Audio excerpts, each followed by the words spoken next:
Who's going to start the recording. Okay. And I call to order the regular meeting of the MWPA Citizens Oversight Committee from March 22nd, 2023. Martina, could you call the roll, please? Certainly, Madam Chair. And then at this time, I would just like to announce that Member Suggs is attending from a remote meeting location pursuant to the Brown Act as amended by AB 2449. Specifically, Member Suggs is attending remotely due to medical reasons, which qualifies as just cause for remote participation under the Act. Member Suggs, is there anyone over the age of 18 in the room with you at this time? No. Okay. And Madam Chair, I will proceed with the roll call, starting with Member Cole. Here. Member Chu. Here. Member Dilworth. Soon to be here. Okay, so just not absent, or just not present at this time. Member Biggs is going to be absent for this meeting. Member McCauley. Present. Member Minikis. Here. Member Suggs. Here. Member Howard. Not here. And she will not be here for this meeting as well. It looks like Member Dilworth has joined us. Is that correct? And Chair Randolph. Here. Perfect. And it looks like we do have a quorum. Good, thank you.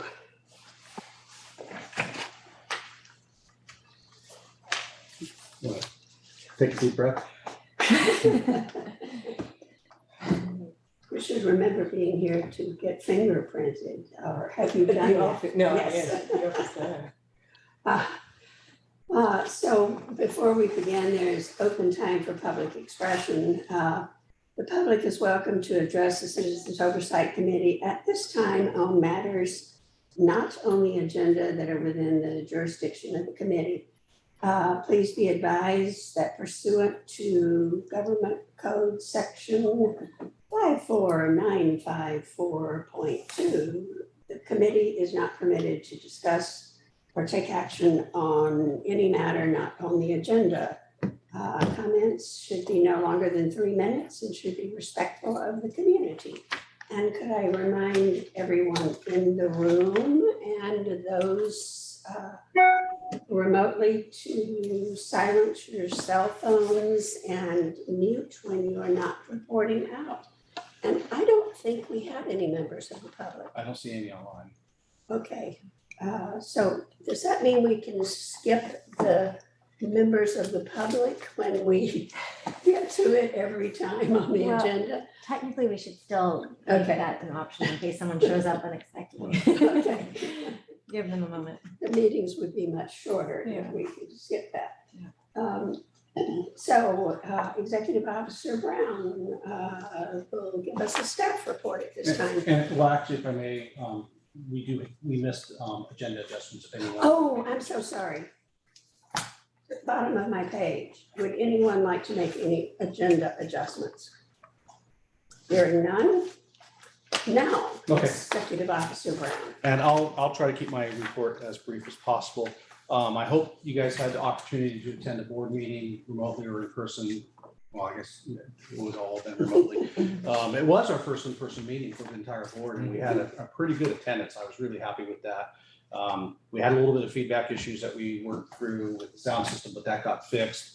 But I hope you had the opportunity to see the evacuation egress risk assessment presentation. It went far longer than it was supposed to.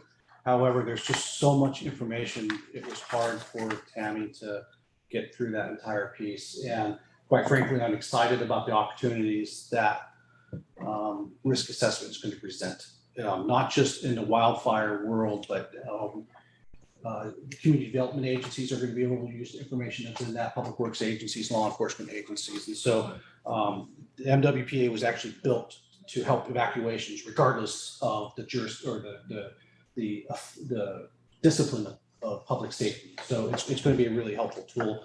We've already started to explore grants that we can get through transportation grants, and that TAN could be a recipient of that grant to help facilitate work that's informed by the evac ingress risk assessment. I have a feeling a few of the grand jurors in this room would appreciate that position. And then we also had a presentation on our wildfire risk perception survey.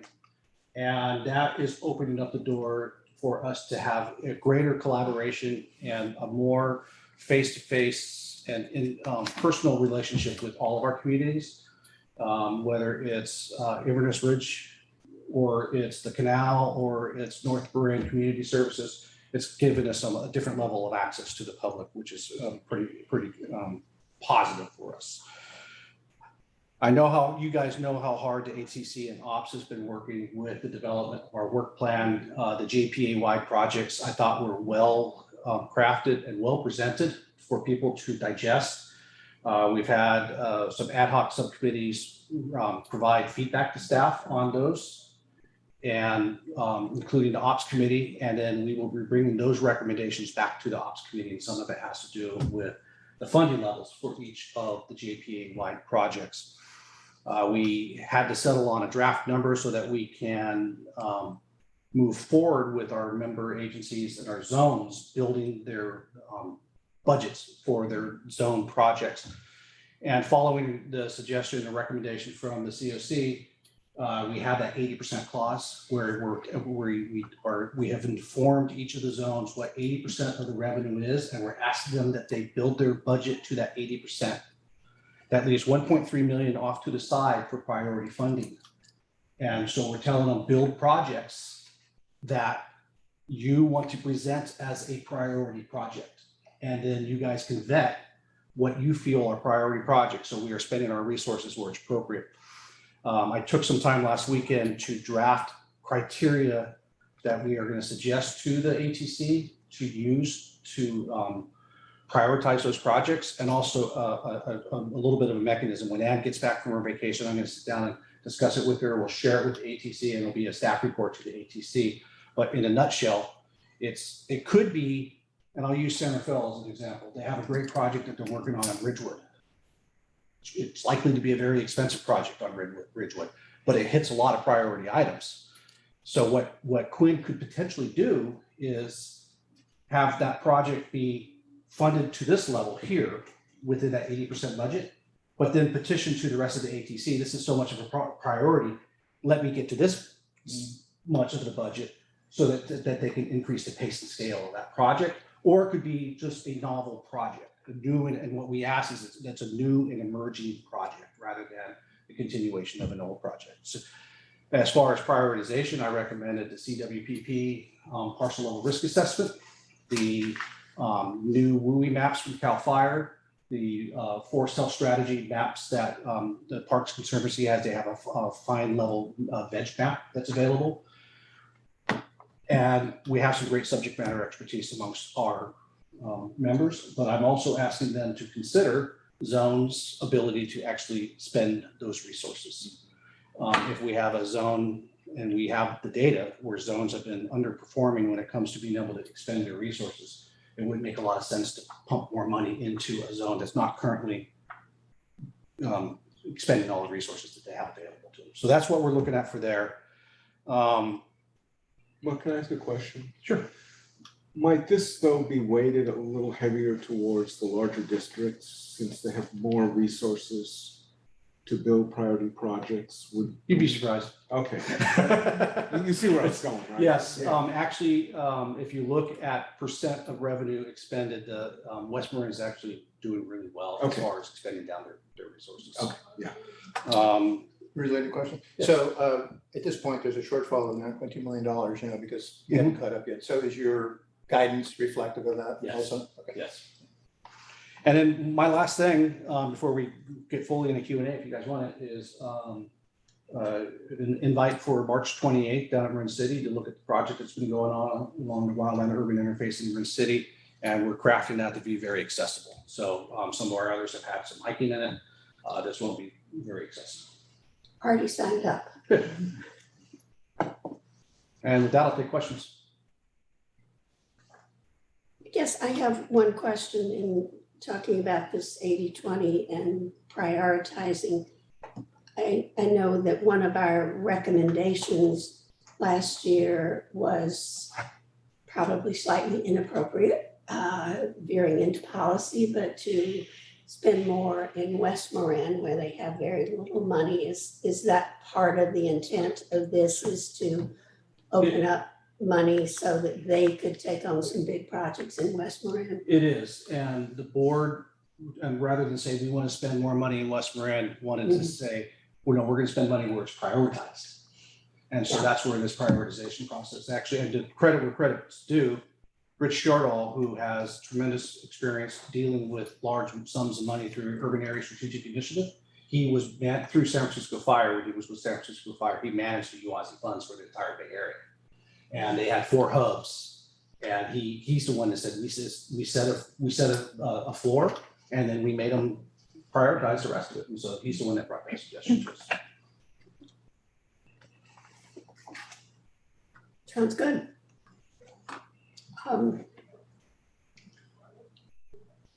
Should we go out to the public if we do not have public? Maybe not do the star 6 and pound 6 and or star 6 and star 9. We probably don't have to work through that.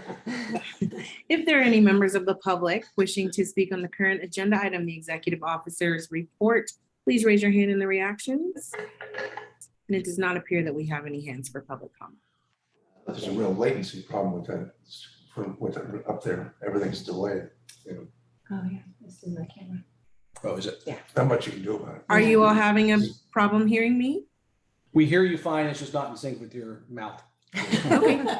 Maybe I will stop my video just to carry bandwidth a little bit better and so as not to be too confusing. Okay. How's that? It's a bandwidth. It was latency perfect. protocol. Okay, so moving on to the consent calendar. Or any other questions, comments in here on the executive officer's report? Done? So moving on to this consent calendar, there's only one item on the consent calendar. And I know that we are supposed to go out to the public first on the consent calendar. But since we do not seem to have any members of the public, if we will move ahead.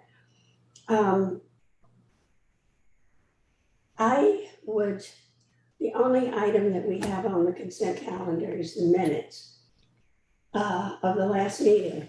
I will move for approval of the minutes. I would, Sorry, Pat. yeah, I actually read the minutes carefully this time. I usually just look for my name to make sure that nobody puts words that I didn't say into my mouth. But I found the minutes to be a little bit lacking this time, and I would therefore like to pull them from consent and discuss them. And I've already talked to Mark about this, and Mark has my, when before anything else, Tony DeFranco, who does the minutes, and I'm told that she does them from watching the videos.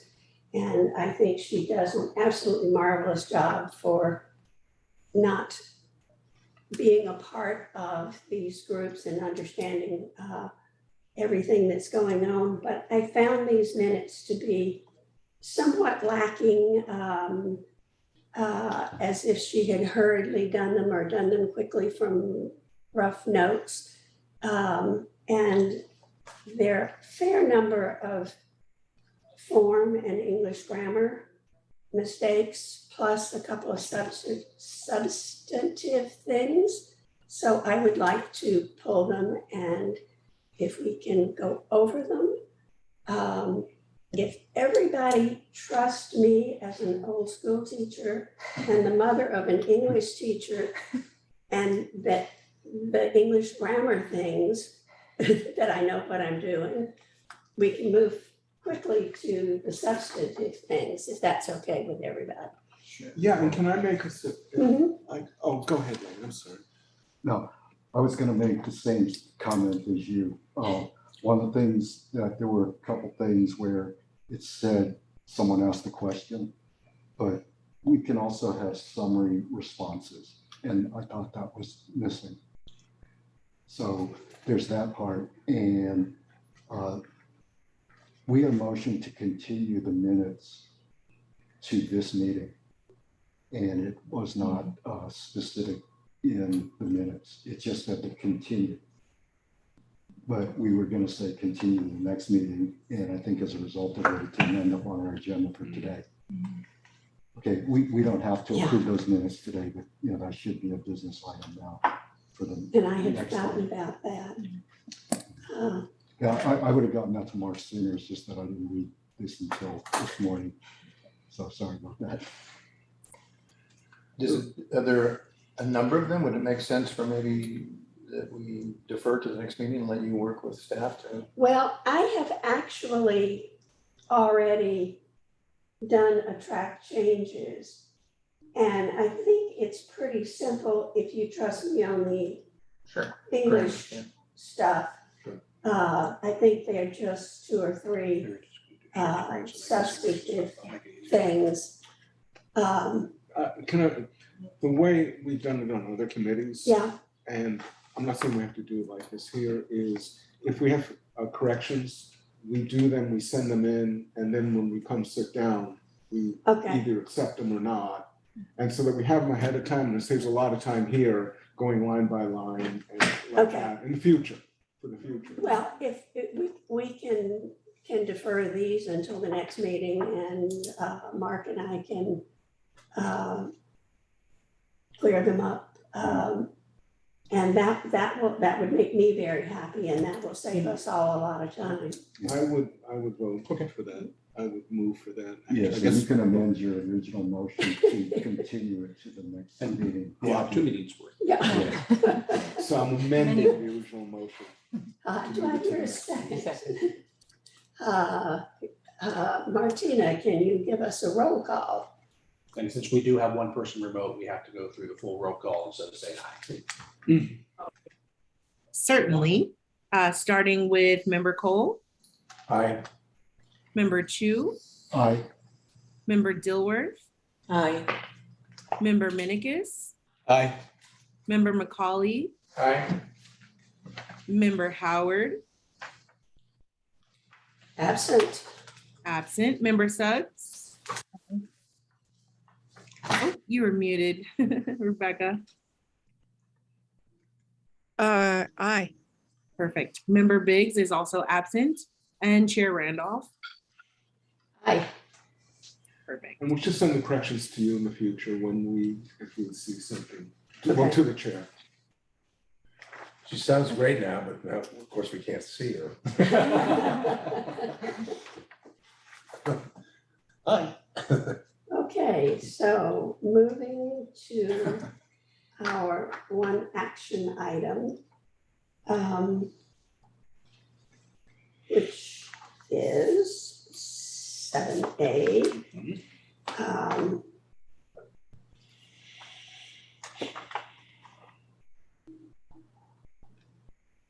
So how do we, Excuse me, Megan will present the majority of this and I'll fill in where. Oh, Yeah, good. oh, absolutely.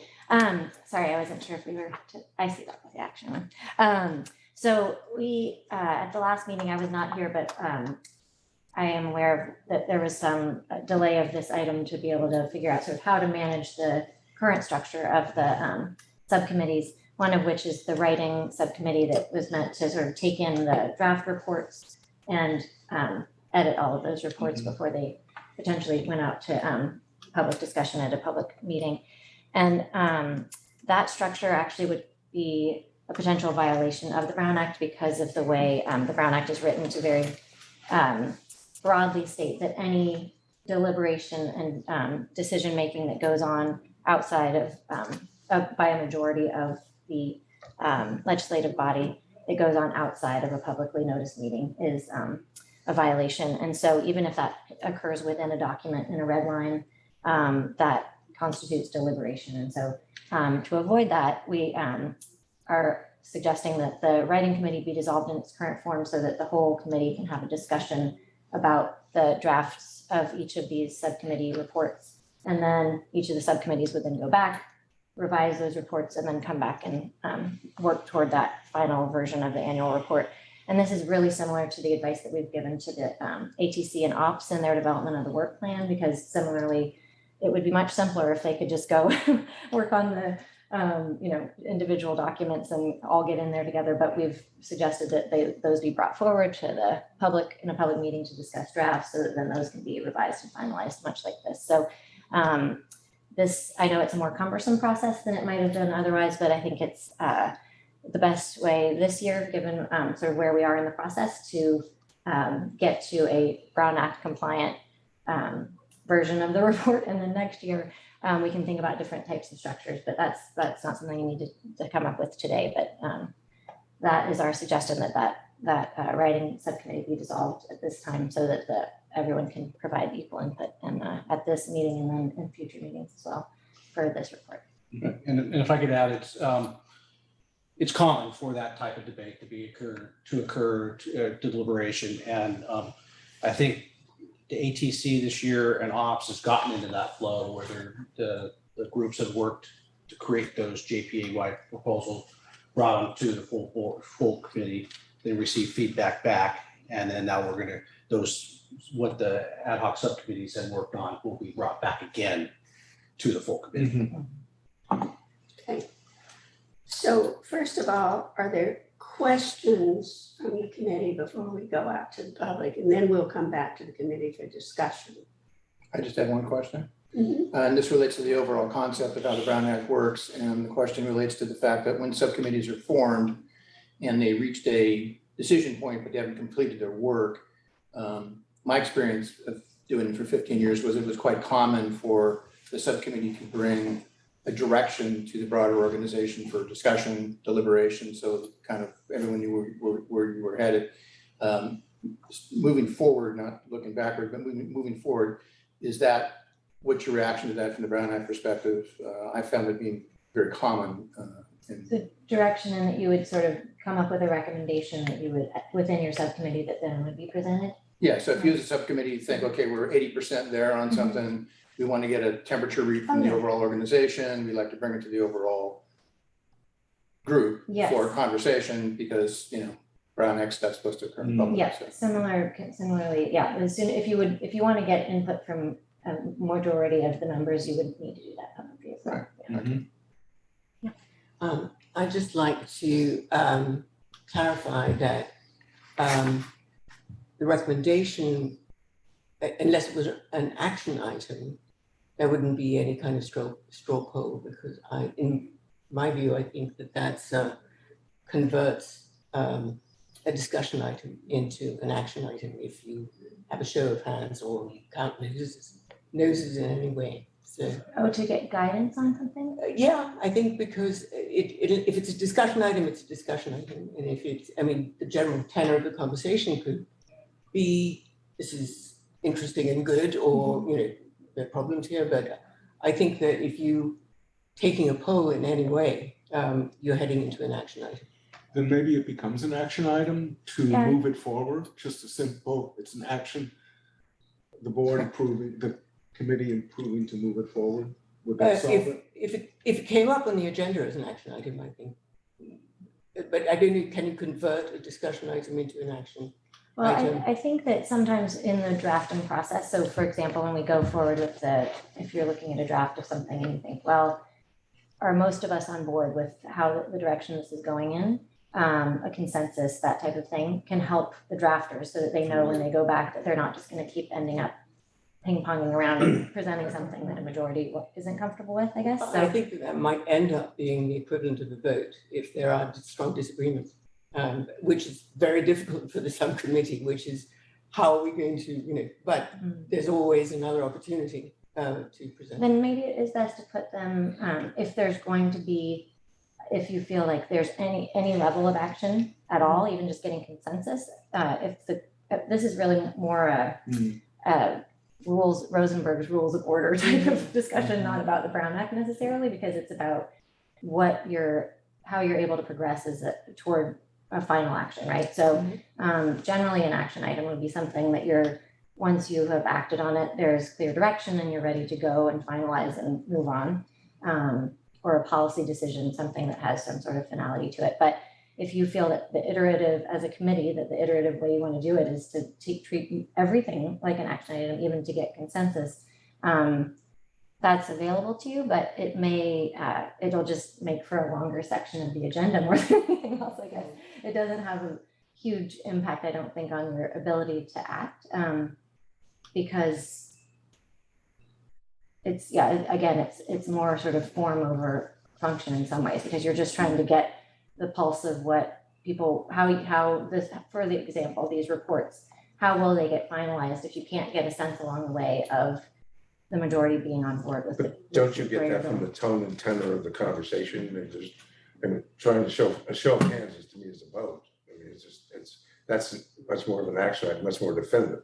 I mean, that everyone is offering constructive criticism throughout the process. I think whatever the committee is draws from that. You know, they don't have to take a temperature every 10 minutes and just take, you know, we're all operating in good faith here, trying, you know, to offer constructive criticism. But it just seems to me that's all you really need without getting into hands and feet and everything else. I think it's kind of interesting because when on my years on city council, 9, we didn't make a distinction between discussion and action items. We just moved forward. Larry, did you guys? No, we Yeah. don't. The only distinction we make is the formal public hearing, which is a different Exactly. process. And that's usually just law matters of real estate law. Exactly. So we don't, so in other words, we're okay. It's not. Right, it's really up to the committee how you want to structure your agenda. It doesn't have a huge impact on what your ability to act is, and as you're saying, that's how we've always driven our agenda making, is based on if a public hearing is required, or if there's a resolution or ordinance that's being adopted and you have to follow certain procedures, that's one thing. But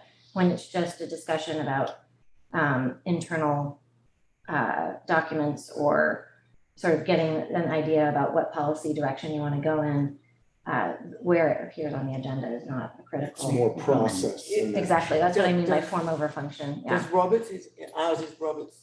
Rosenberg. Rosenberg. And does that have any specifics on it? About Action action items versus, versus discussion? I'll pull it up, I don't know that it does, but I think it's basically just, I can pull it up while you guys continue your discussion, but I don't think. Because really the action item is when we approve the final report. Exactly, yeah, this is just your process This for getting there, process. so if you find that there's some way that works better than others, then you guys can decide that amongst yourselves, but you just want to make it as efficient, I think, as possible, so that you don't end up in an endless discussion, I would imagine. If Why I were you, not? the report could take a while, I don't know. Yeah. But the point of it is, though, that unlike a grand jury report where everything is very, very quiet until the end, obviously, Yeah. this, my experience has been, it's quite common for subcommittees to come to a point to say, ooh, it feels like we should have a broader conversation. For one thing, it prevents inadvertent Brown Act violations, because you're trying to keep something secret in your subcommittee, and once you're down for another full unit, board, whatever you want to call it, it's open, you can have a conversation about it without running afoul. So I was frankly quite surprised at the reaction to our request last month. But I just wanted to suggest that moving forward, that it's a tool that is within the tool chest that we have, and it's a good idea. And it may help you as you want to sort of get closer to final as you're drafting. So I agree, could really streamline things. My only concern is that it not shut down discussion, so that if you were to say, you know, unless there's a majority present who could override this, and we won't have a discussion on it, I think that if we're going to end up saying, you know, ultimately, does the committee agree and support this, that would be helpful after a discussion, a full discussion of whatever topics come up. Well, of course, you're always going to vote at the end, right? So. At the end of the final version, but I Right. mean, if we're looking at drafts and expecting to have to do a bit of revision or whatever, so just a discussion rather than just saying, are there enough people to override, Yeah. Yeah. That makes sense, right? Okay, It's just dialogue, right? right, Deliberation and dialogue. exactly. Right. That's how it's been my experience in the past. Well, in the end, everything is really meant less for us and more than the public, more for the public. Yeah. Because regardless of where it sits in here, we still need to provide them with the opportunity to comment, which we do. Good point. It's true, no matter where it is on the agenda, so you're exactly right. And I'm looking at Rosenberg's and I'm not seeing a distinction between discussion and action No. items at all. So it's really, you can, some committees meet and don't even have an agenda. It's just sort of you can give an oral agenda if you want that just says this is how we're going to proceed and But not under the Brown Act. so, Yeah. yeah, exactly. Good to know. So we kind of went beyond questions into discussion, which is a good thing. And we don't seem to have any public still here to go out to, but Martina, if there happen to be any members of the public out there, would they like to comment? If there are any members of the public who would like to comment or provide comment on the current agenda item 7A for the process for revising the Citizens Oversight Committee Annual Report, please raise your hand in the reaction. And there are no hands, Madam Chair. Okay, so I think unless there's further discussion that we wish to have, this is an action item and we do need a motion. I think the motion in general is to disband the writing committee. Make such a motion. Oh, there you go. Go I'll ahead, I'll second. second. Whatever. We'll figure it out. Yeah. Ladies You move on first. second. Ladies first. Yeah, just have Tony take it off the recommendation. Make that the motion. Yeah. Yes, Yeah. yes, we will. Yes, Tony, take it off the recommendation there. So I think that now calls for a roll call. And was that a motion by Member Minikis, seconded by Member Dilworth? I think it was. No. Member Macaulay. McCall. I'm sorry. Okay, Yeah. Member McCauley. Just stating And- for the minute. And the wording of this is what is written there in the recommendation that it's dissolving the writing committee, et cetera. And so that is a motion by Member McCauley, seconded by Member Dilworth, to dissolve the ad hoc writing subcommittee and allow the work plan, finance, transparency subcommittees to receive input from the full COC and the public. And roll call starting with Member Cole, Yes. Member Chu, Aye. Member Dilworth, Aye. Member Minikis, Aye. Member McCauley, Aye. Member Suggs, Sorry. Aye. and Member Biggs and Howard are both absent at this time. And moving to Chair Randolph. Aye. It looks like that motion carries with a unanimous vote of all in attendance. Okay, so moving along to the monitoring committee reports. And I'd like to ask if we can hold questions and comments until we go through the 5 meetings that have happened since the last time we were here. And starting with advisory technical, Rebecca. First of all, there was one on March 1st. And it was juicy, laden with volumes of information. Hopefully there were some others of you that were there. Mark has already alluded to what was covered because it was also covered in the board meeting. So the bulk of the meeting was a presentation of the JPA-wide proposals for the FY 23-24 work plan. And I had pulled a few highlights that the overall 60% core for 23-24 after you take off admin from the top is $11,359,687. The numbers are juicy and I can't wait to spend them all.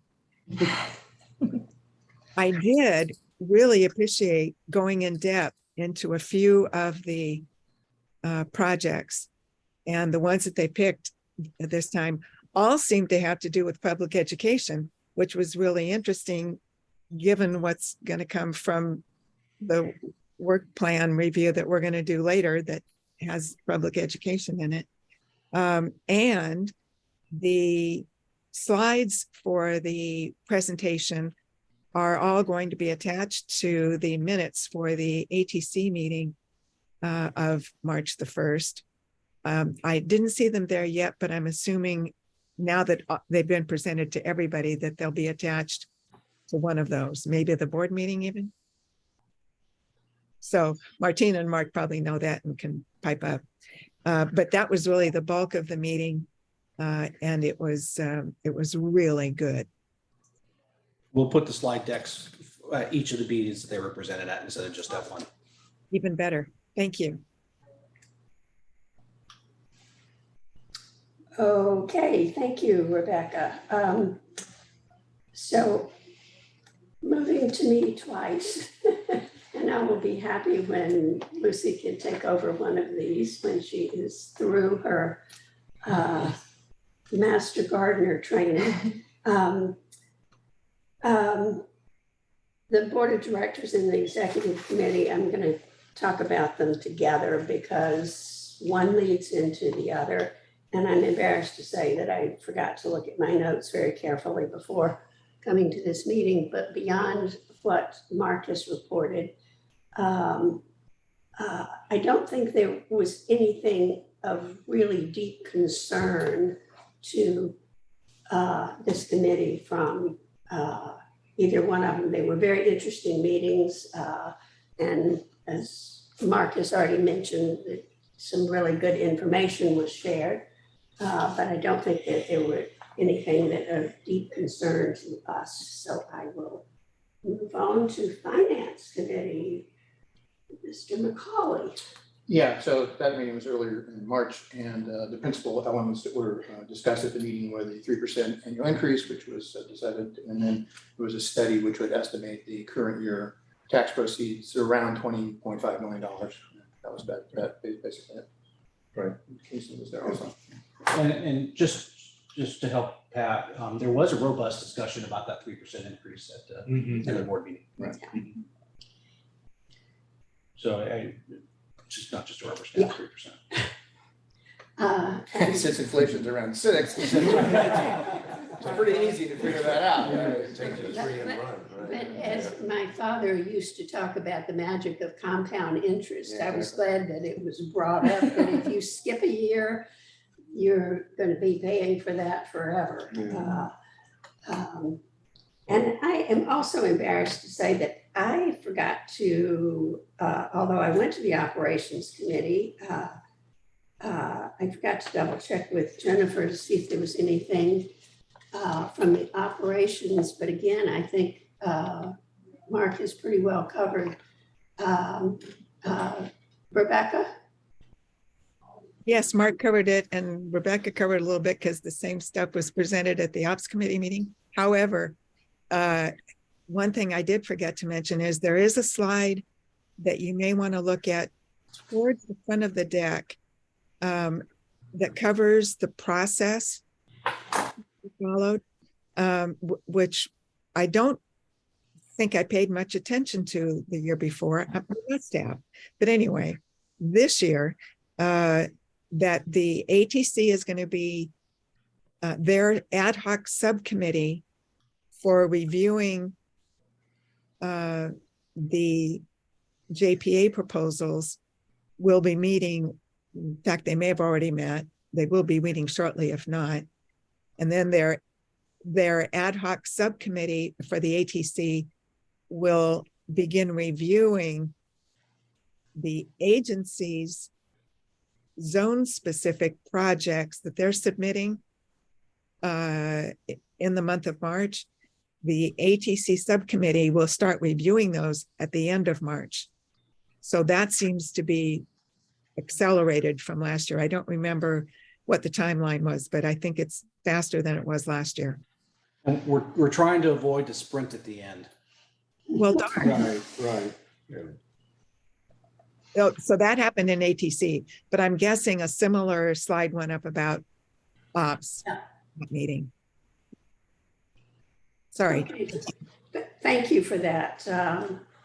And questions from in here? Delaware? I do have one question. So in the finance committee meeting, we were an agenda item. And that kind of puzzled me because, and Kingston was there and he kind of summarized where we were, CLC, and then I came in afterwards and indicated that we're an oversight committee and not a policymaking committee, and therefore I have no comment. I'm just puzzled why you would have us on as an agenda in each committee. It's not a big deal. You know, you might want to just think about it, or you might want to agendize it at a future date to.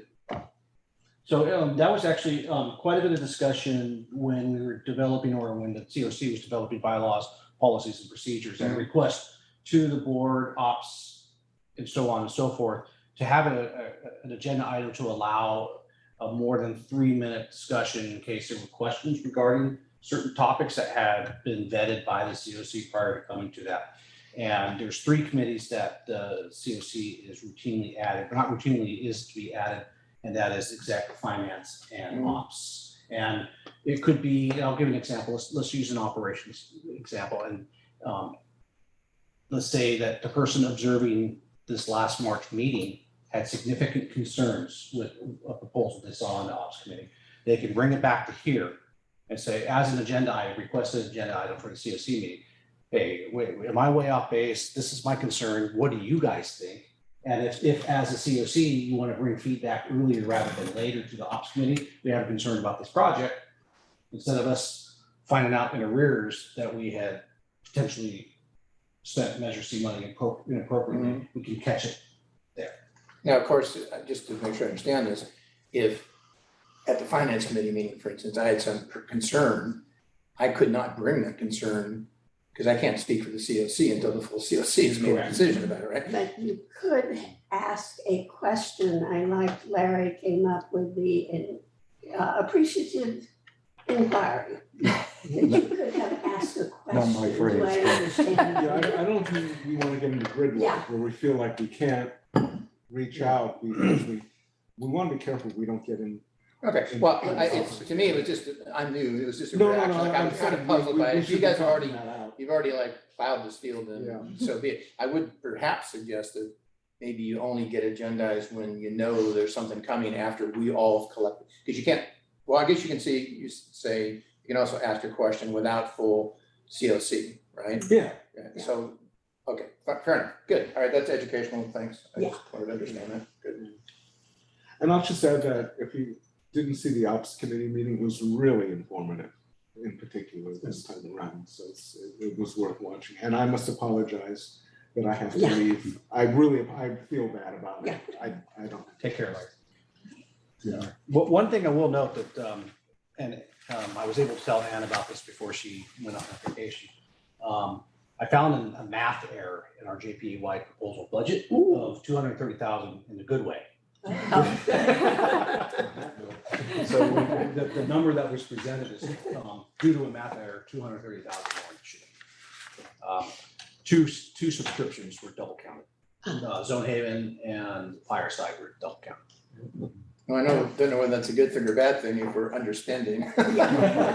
Well, what it was a good thing is that the size of the JPA-wide budget is very sensitive to the 5 zones, because the bigger the JPA-wide budget, the smaller each 5 zones.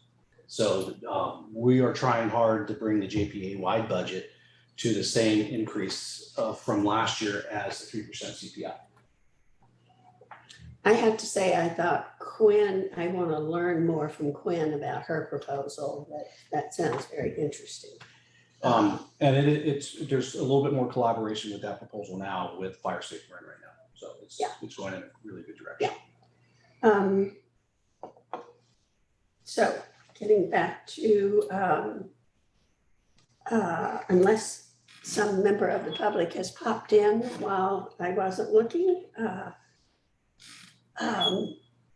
I think we can pass over that and we've had all the discussion we need in the room. Okay, so moving along to our annual report committees, the presentation of the reports, and we will start with finance and Larry. Okay, the draft that's out there for everybody Would you like me to is, screen share? Or are you good with it as is? I'm good with it as Okay. is. Yeah.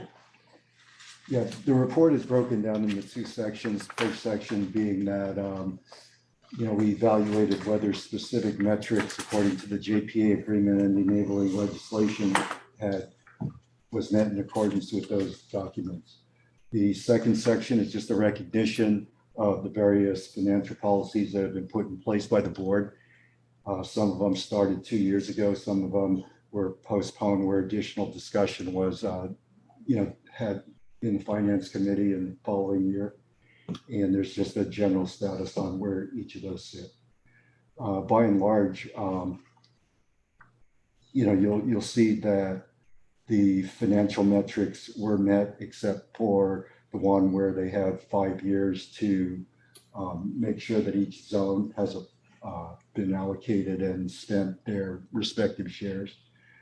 We do have a table in there that shows what the running balance is, at least for the first 2 years. And that will allow staff and the finance committee to at least use that as a baseline number to do their projected budgeting for following years.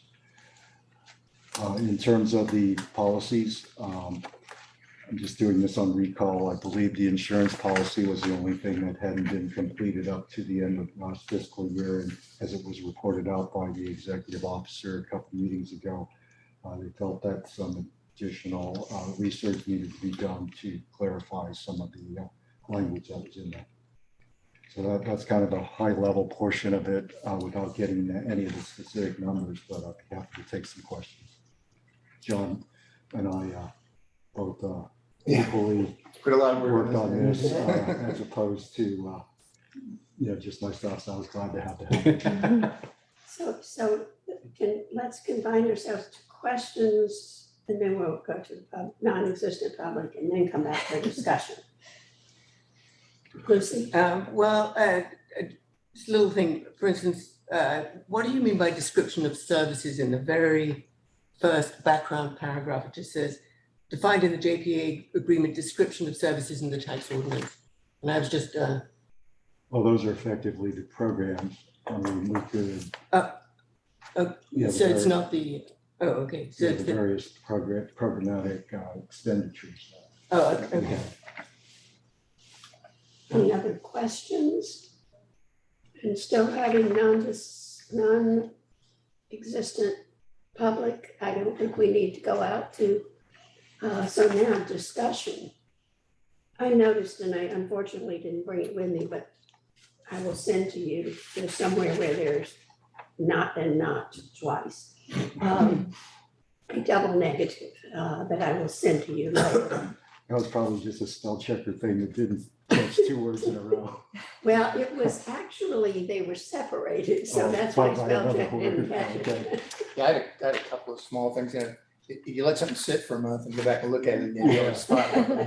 So the second bullet is administrative costs, and then the fourth bullet is the abatement program. That should, remember we talked about that, should slide up right after it so that you kind of cover the whole.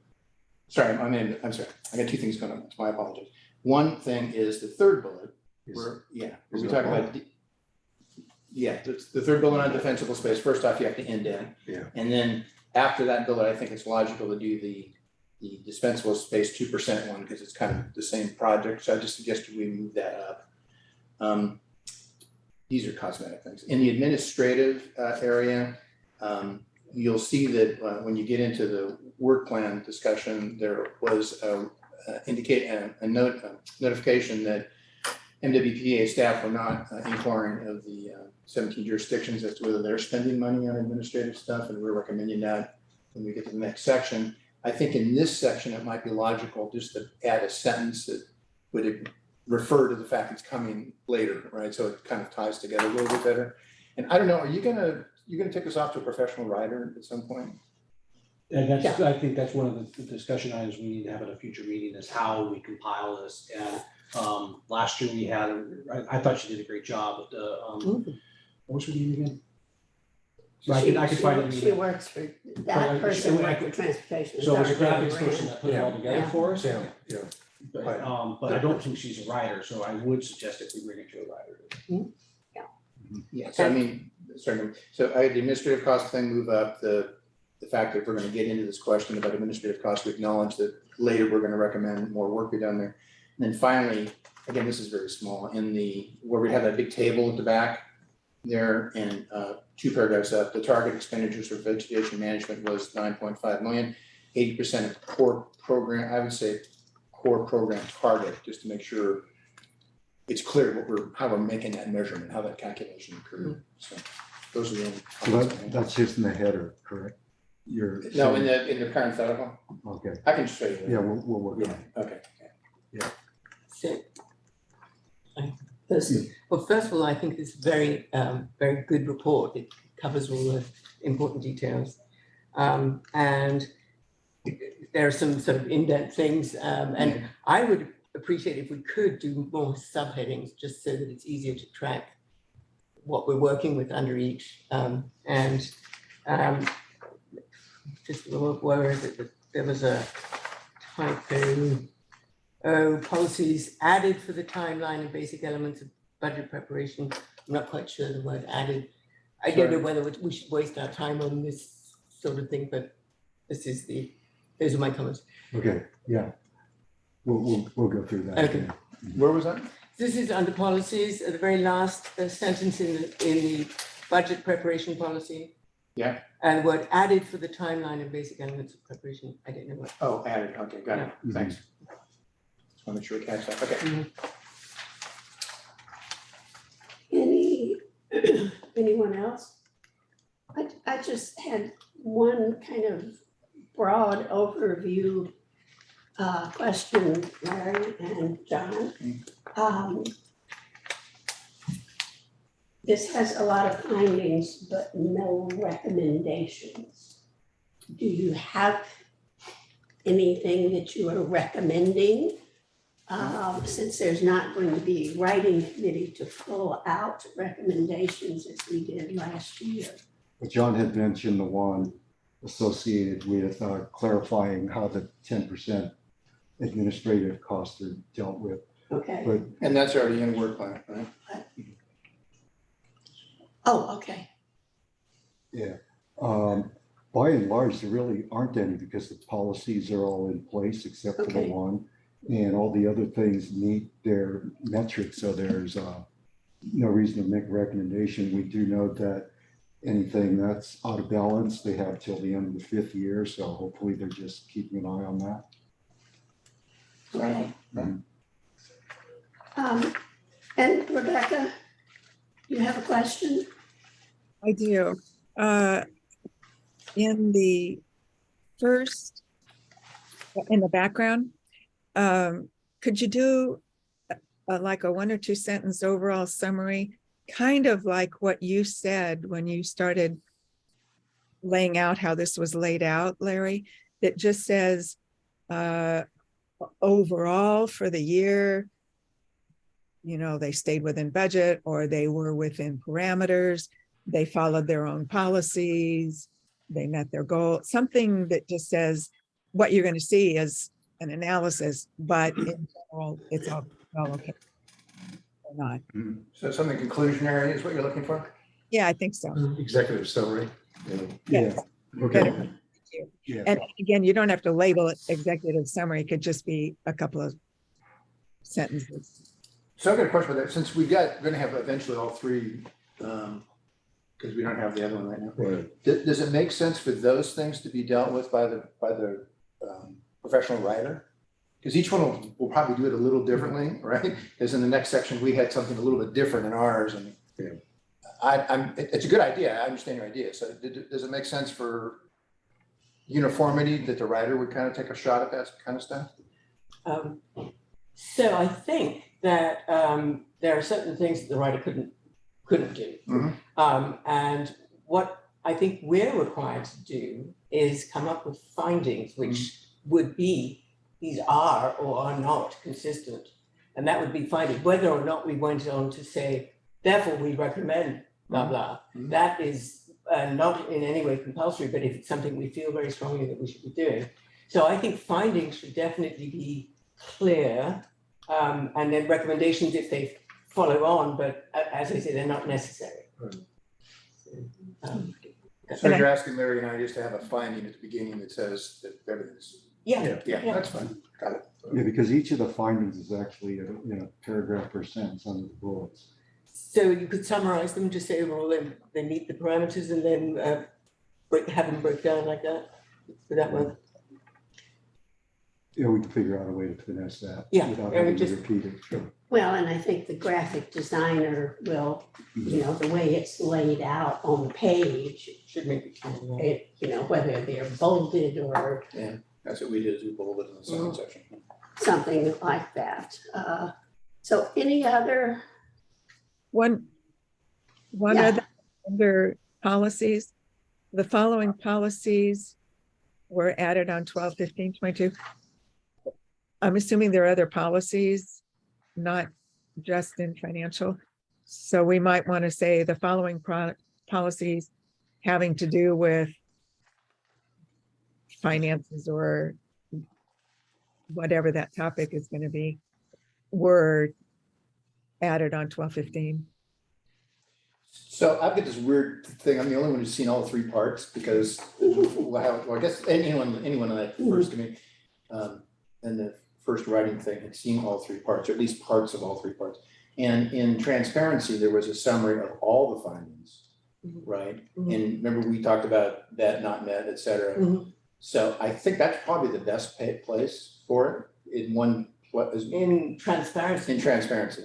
I would think transparency should refer to the areas that it has examined. And Yeah. each area Yeah, step out. should focus on Yeah. what it's really confident about. Okay, so transparency did have had a full review, had everything there, didn't it? Only No. for last year's recommendations. All of last year's recommendations.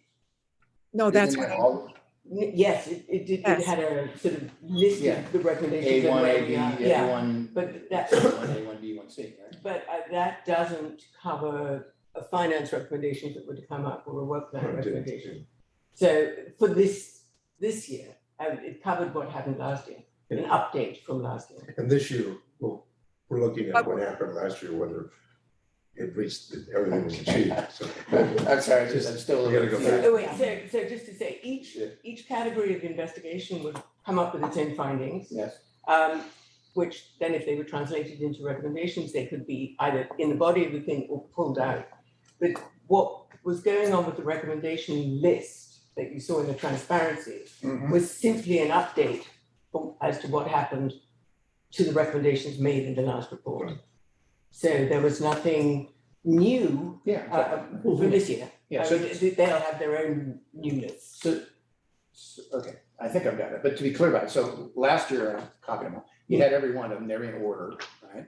And I thought you, in your transparency section, went down every one of them and then was either it was An update. resolved or not resolved, right? Yeah, And then, so here, these policies that are in Larry's report, they were last year's policies, right? So isn't that repetitive? Is my oh, I point. see what you mean. That's my point, is obviously each of us are gonna have our own findings in our current year. Yeah. But with regards to where we bring last year's further forward, is it best put in one place in transparency, or is it within each of the three?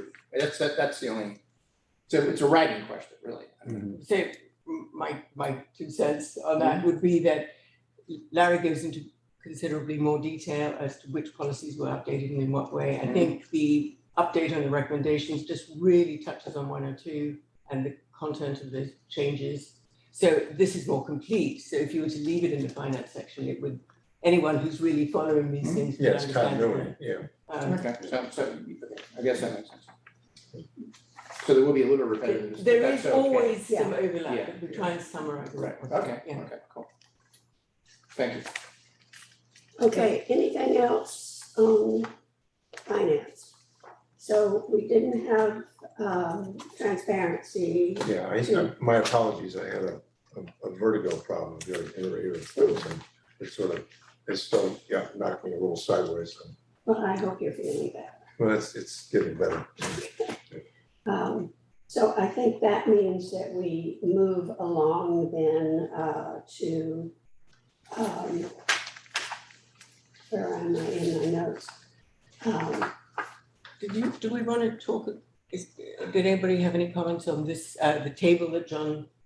Oh, wait, sorry, that's the next draft. Right, Yeah, right, yeah. yeah, right. So moving on then to the work plan report. And you've all seen the draft.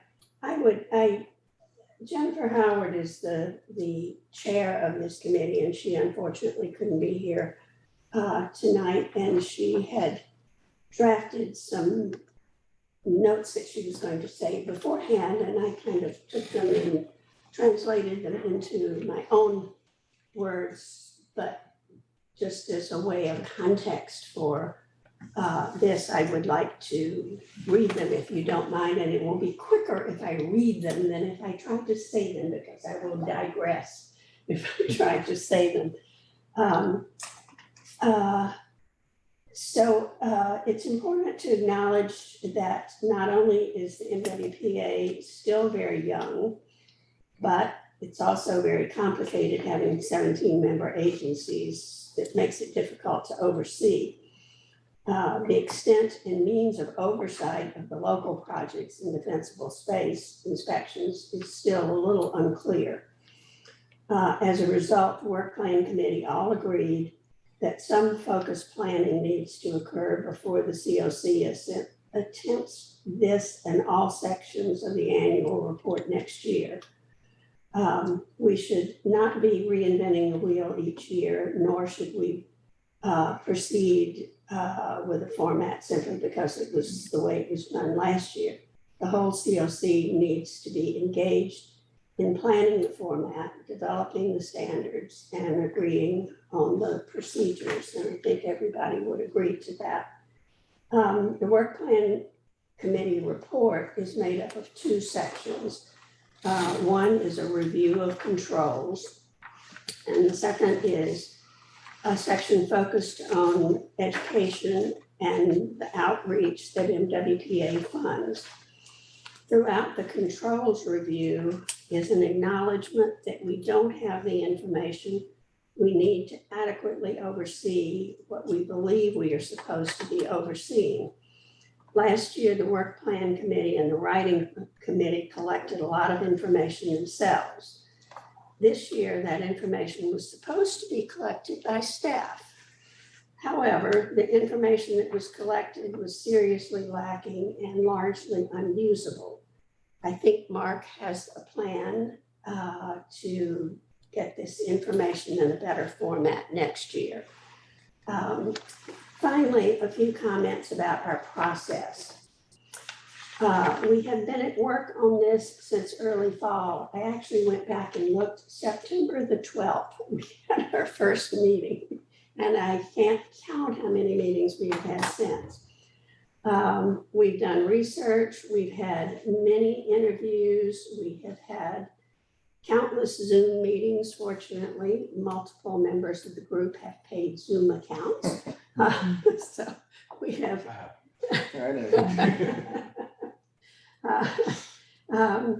We haven't always agreed on our role. Should we be giving findings versus recommendations versus extensive advice?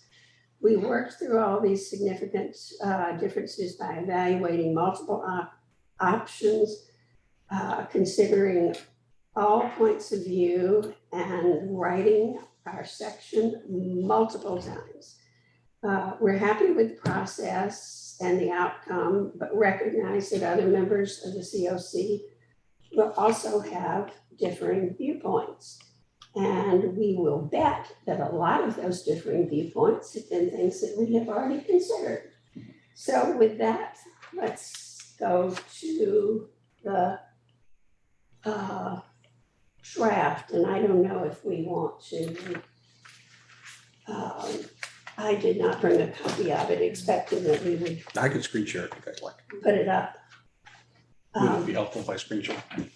I think it would be helpful. I can give you this hard copy. I can work on mine on the screen. And it does Doesn't look like matter. member Suggs has her hand, she's had her hand up for a little while. Okay, Rebecca. If we, I have comments based on the Jennifer's setup for this that I'm wondering if we shouldn't cover before we start going through this, and or depending on how we're going to go through it. Have we decided how we're going to go through it? On the screen, maybe that would make it easier for people to. Let me just say up front, a part of what Jennifer said in the intro leads me to believe there may have been not a very good setup of the whole annual report writing process that I thought we had covered. When she says there needs to be agreement on what's going to be covered and how we're going to do that. Because we did cover that. And there is a document that says, here's how we're going to cover it. So I'm now concerned if that's not a generally accepted thing or understood thing, that's a bigger problem, I think. And that's that whole framework document. Well, as everyone's reminded, they'll check. I must have just turned off. Is it framework document? Can you be more specific? So we discussed it when we talked a couple of meetings ago, 3 meetings ago maybe, about having a packet of here's everything that guides the COC and how we do business. At the end of the report writing process last year, all of the committees collectively, well, individually, each one put together, here's how we did it and how we recommend it to be done. We put that together as one document and said, okay, here's the collective framework. And then that went into how the COC is going to do business pile of documents, all the way from the founding documents to annual reports, et cetera. So, Like expressions, I'm guessing that document doesn't even exist on your. no, I know the document that you're referring to, and I actually went back and looked at the meeting when that document was discussed. And all the comments, or at least the overwhelming number of comments at that meeting, referred to that as a calendar. And I think that's what people were really focused on, was a timeline. Not that we remotely met that timeline, but that that was the framework, how we were. I don't think that most people saw that as a direction for what was going to be in the report. And if they did, when you get a different group of people together, they don't necessarily agree with what was said last year. I don't know what more to say about it, but. There were actually 2 meetings. One of them discussed the framework, and there were to be 2 parts to it from the beginning. We discussed having the framework and the calendar. And the calendar was done separately and came up in a following subsequent meeting. And yes, in that meeting, the only discussion was about the calendar. And the only thing that happened in that meeting was approval of a calendar. In the meeting prior to that is when we talked about the framework, and the calendar document actually didn't get filed with the framework. It came up later separately because it was done separately and not filed as being complete. Well, again, when I looked back at the meeting in which the framework was discussed, it was referred to as the calendar, but I don't know that we need to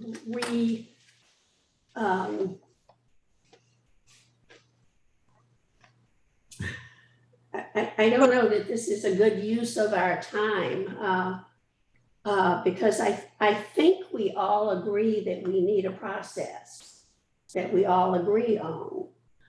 At this point, do we, the process that we had sort of established is now removed, so everything has to happen here.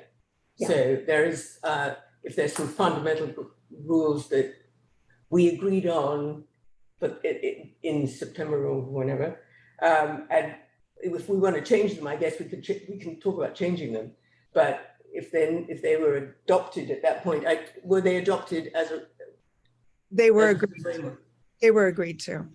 Okay, so then they, I'm sorry, no, I just. I'm just trying to figure out how does that practically relate to the document in front of us here today? Because that was the calendar and framework going forward for our one and only job description, which is to write a report. It's like, yes, it's how you're going to do business, but the only business we have to do is write the report. So that's what's disturbing me is, again, that it's there, it's in the file, was agreed to, and we're not following it.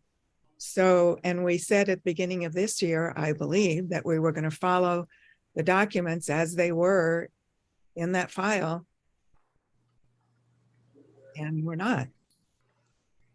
So I'm not saying we need to go, at some point we need to just say, if we're not going to use the document that is on file, then let's decide how we're going to do it before we start doing it. Yes, and that's exactly what we're saying. We need to decide how we're going to start doing it. Start doing the report? Well, if I may offer, the action item we had today, the recommendation was dissolve the ad hoc writing committee and allow the work plan, finance, transparency subcommittees to receive input from the full COC and the public. So I think that's our path forward. And I do think we're getting a little bit away from the agenda item of discussing the actual report. So I suggest we start. Okay, sorry, I will step back. Hand is down. So how are we going to proceed? Well, I could make one suggestion. So it's got two parts to it, right? The controls review is pretty much principally about the 220s, right? And then although it kind of bleeds into the 60 a little bit. And then the second section is a focused review on one of the elements within the 60. With regards to the first half, there's two parts, to me in my brain, there's two elements to it. One is, are we in agreement with regards to what we think the right findings are? And the second part is, how do we say them? We as a subcommittee spent a fair amount of torture time trying to not set policy, but at the same time make recommendations that we think are relevant to the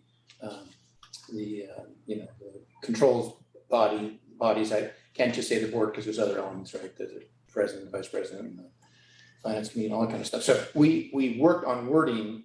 I'm interested in seeing what everyone thinks about the wording we ended up with as a second topic. Then as a first topic, do you agree with the overall broad direction that we suggest? The meat of our recommendations, basically. First, do you agree with the recommendations, and then second, do you agree with the way we said them in terms of, so I see those as two kind of different things, if that makes any sense. If you just went through each of the underlined items. The underline, the bold items. Yeah, the bold items are supposed to be the actual findings, and then the underlines are really the topics of each section. Oh, yeah, okay. You know what I mean? Yeah. So we were all uniformly consistent with regards to essentially the large recommendations, and then worked on the wording of it. So I mean, if you will, the beginning, the opening paragraph overview of defensible space and local wildfire prevention mitigation, it's just kind of a summary thing. And then our first comment is the review of the local jurisdiction expenditure. That's our first finding. So you want to just kind of go through them in order? Sure, Does that make sense? Would it help if I screen share? I think it would. I think it would, yeah. Especially for our public that's attending. Yes. They'd be very confused. So the very beginning is just literally just kind of a summary of, what was going on. Right? I would note that we use the word plan very carefully. Staff has obtained a description of the work done and plan to obtain an attestation from the local jurisdictions, just for everyone to be aware of it. They did not get that this year. There was an administrative error made and they didn't get the attestations from a named party, right? And we were aware of that. We actually wrote it up as a finding. And then we decided, well, he's agreed he's gonna go back and get it. It didn't seem like it was that big of a deal to rise to the report. So we internally among the four of us concluded not to add that. But just if you guys are aware of it, if you say, no, you really should add that, it's easy In for case of us. first impression, what exactly happened?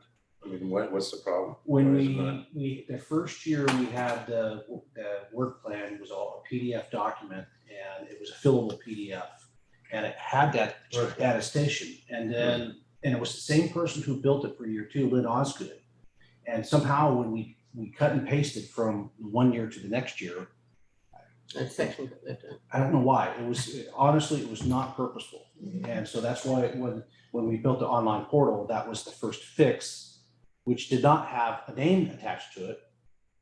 This current year's portal does have a name. So I will reach back to each of the member agencies to have an after the fact attestation for the work plan that you guys are reviewing now. When does all this kerfuffle happen? I mean, we're pretty far into it. The 21, it happened in, Okay, it's back to, yeah, right, it's it back happened in. in April of 21, Yeah, March of 21. So Kinson, we kind of went round on this question, like, should we essentially give you a failing grade on this one particular item? right, slap on the wrist. And what we kind of concluded was, well, since the new budget, right? The new budget has that attestation in it prospectively, Right.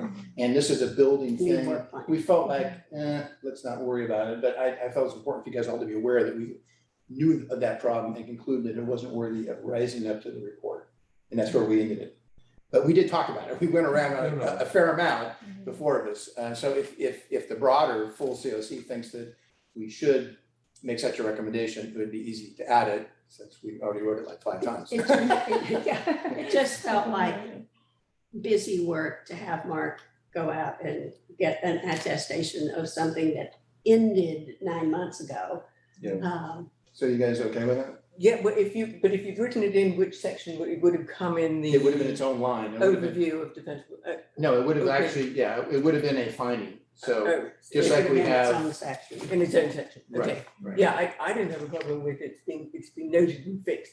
Yeah. And so once, it's not like. Well, it hasn't been fixed yet, you're gonna. Well, he's gonna fix it, but it's not like there's any issue. It's in the It's- portal. It's now. fixed for 22, 23, and Yeah. it's getting even better fixed in 23, 24. Okay, okay. I don't think we should nitpick if it's Okay. already moved on. Yeah, I just want to make a point is we use that word plan carefully, right? So, Sorry, That- where's the word plan? yeah, so under overview of defensible space, go down about halfway down the first paragraph. Yeah. And it says, staff has obtained a description of the work done and planned to obtain an attestation from local jurisdictions. So that was our subtle way of saying, so we figured out, That's we left our it. subtle Mark. Right, right.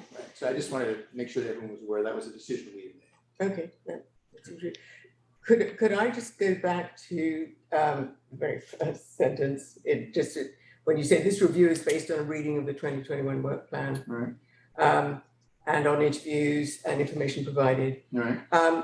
I think that a review of and a reading of the 21-22 work plan is absolutely what's necessary, but I think what we need more than that is a description of it to some degree, just as the finance committee said these are the expenditures in very high level form. We did, this and this and this 20%, this was 19.9 or whatever. That's the kind of level of review of the work program that I think, and this is that the legal requirement of the statute, which is section 13 of the parcel tax ordinance says, which is to report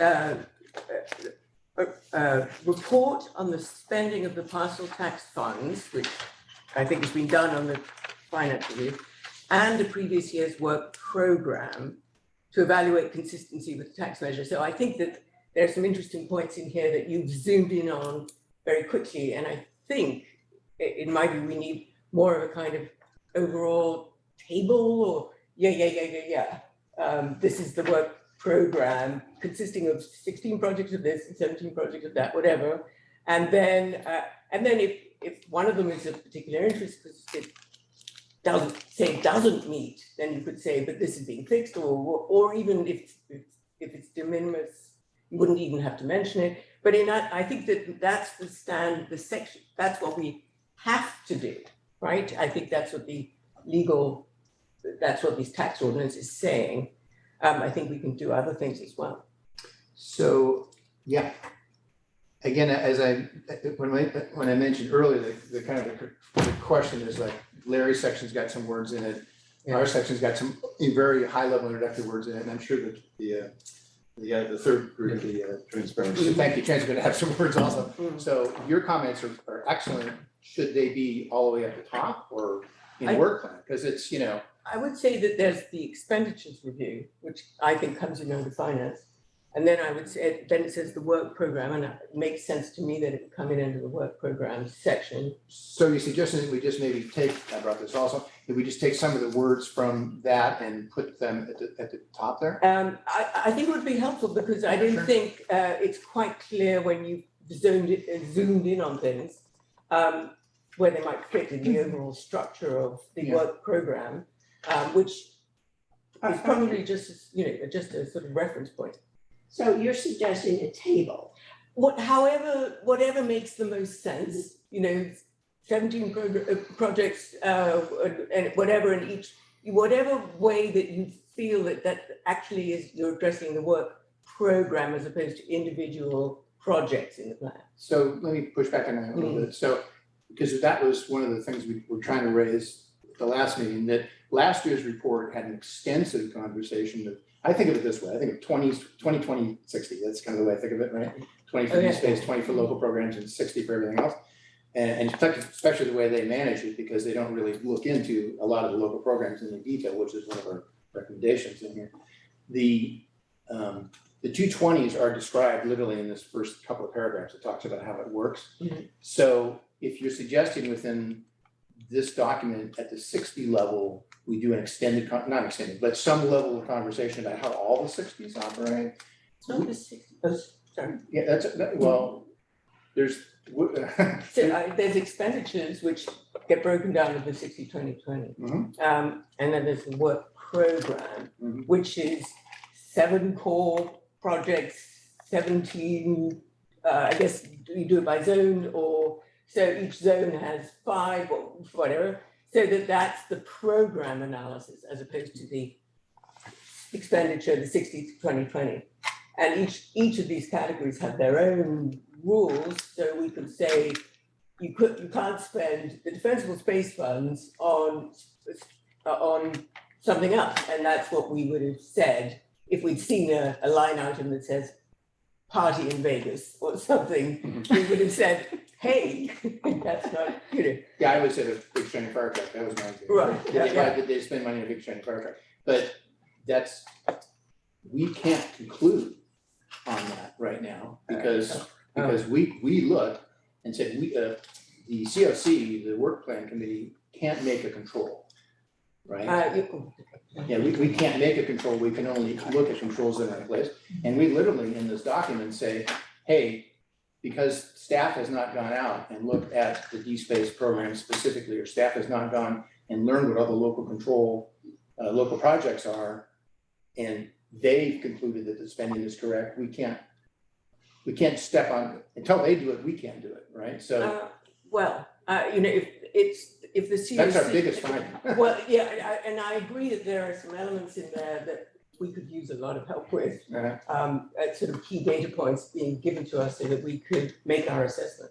But I think that as far as we are determined, we're told to determine the extent of consistency, we can say 3 shaded fuel breaks, meet, and then the definition is the outer limits are set out by the ones, the funds are supposed to be used solely for, and then there's a list of fire prevention and mitigation. You're 6 or 9, yeah.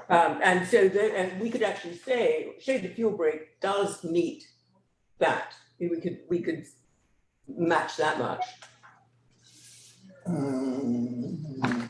I think that's what we're required to do. I think we can do other things as well. I mean, maybe Megan can, I don't know if you agree with this, but it seems to me that there's a baseline and then there's extra. Yeah, I mean, it just that we're all reading the same language, so it'll be, I guess, really it's up to the, for you to agree how to approach that study of the previous year's work program to evaluate consistency with the tax measure, which is the task that you've been given. Right. And provide feedback.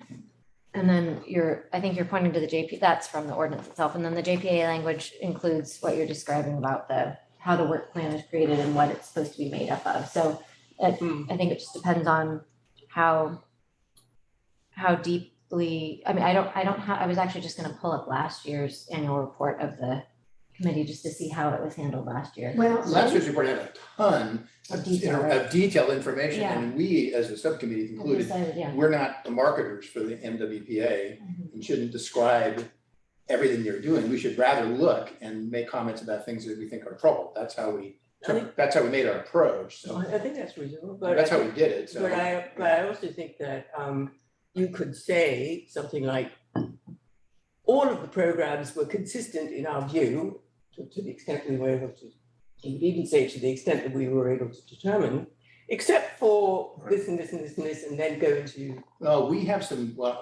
if we were in a position, I understand what you're saying. If we were in a position where all the diligence, this was a fully grown-up organization and has moved into year 3 and year 4 and had significant due diligence among the 17 agencies, that's logical. We could say, okay, we've essentially looked at your control environment and they've done things across all these various, if you will, this grid of controls.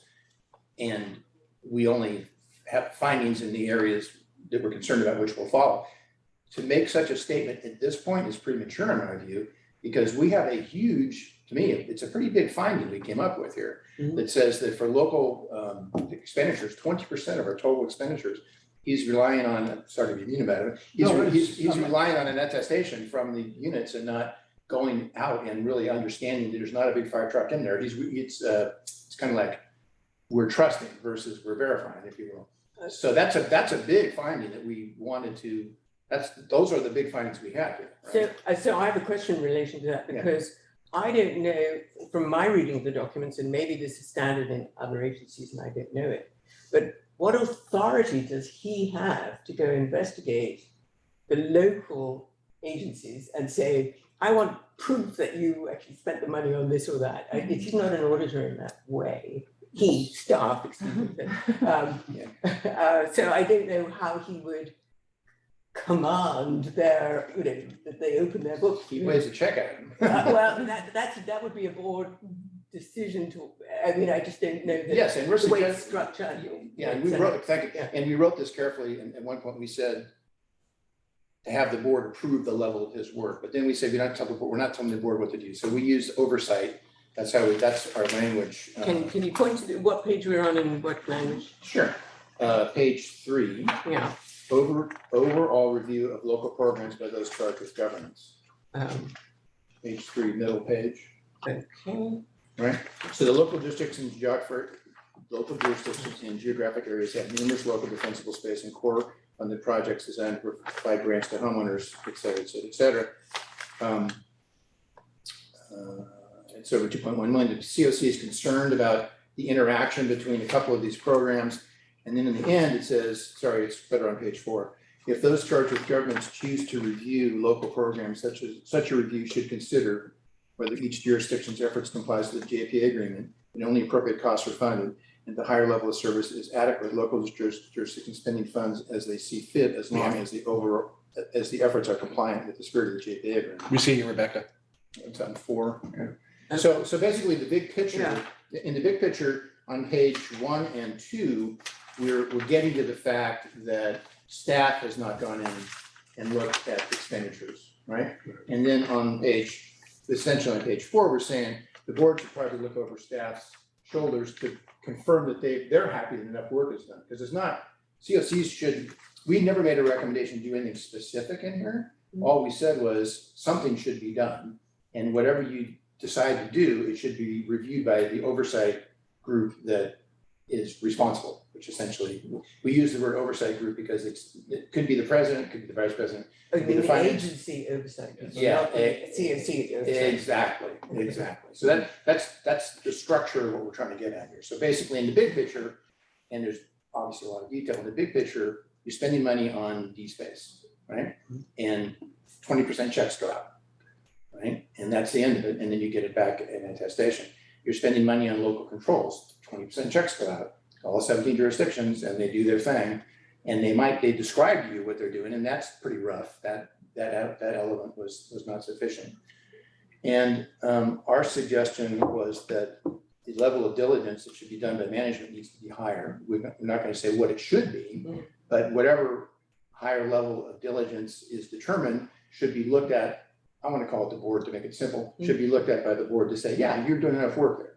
Or the board could, by the way, say, you know what, rely on the attestations only. What he's doing right now, which is basically not much of anything, is adequate because the board's decided that. And if that's the case, once we've told them we don't think that's enough, we're done because we don't set policy, the board sets policy. Right? So let me call on Rebecca, because she's had her hand up here for quite some time. Rebecca?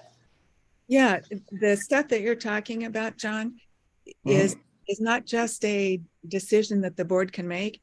It's the wording in the JPA and the wording in the ordinance that specifically says the way you get to look at this is we're going to give you an attestation.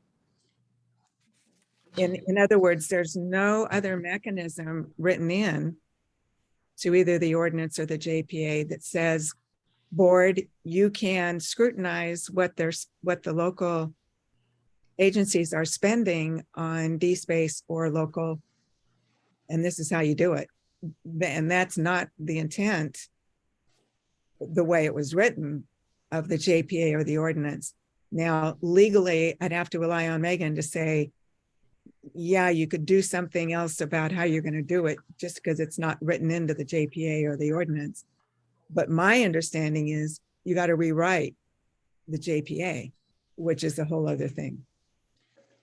Well, gee. I know the language you're speaking of, which I pointed it out actually earlier today to Mark, that it does say members must certify that the tax measure proceeds are used consistent with the purpose of the authority.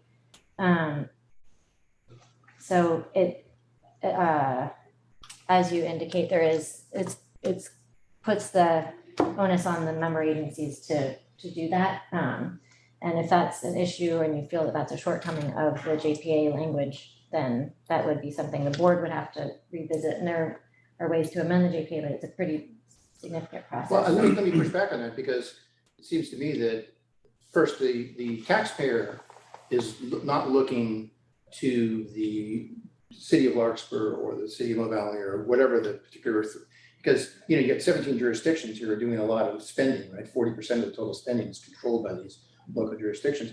The taxpayer at the end of the 10 years is going to say that we got our money's worth, and they're going to look to the MWPA to determine whether they got their money's worth. And then as a COC, you described it as a strong COC or whatever you call it.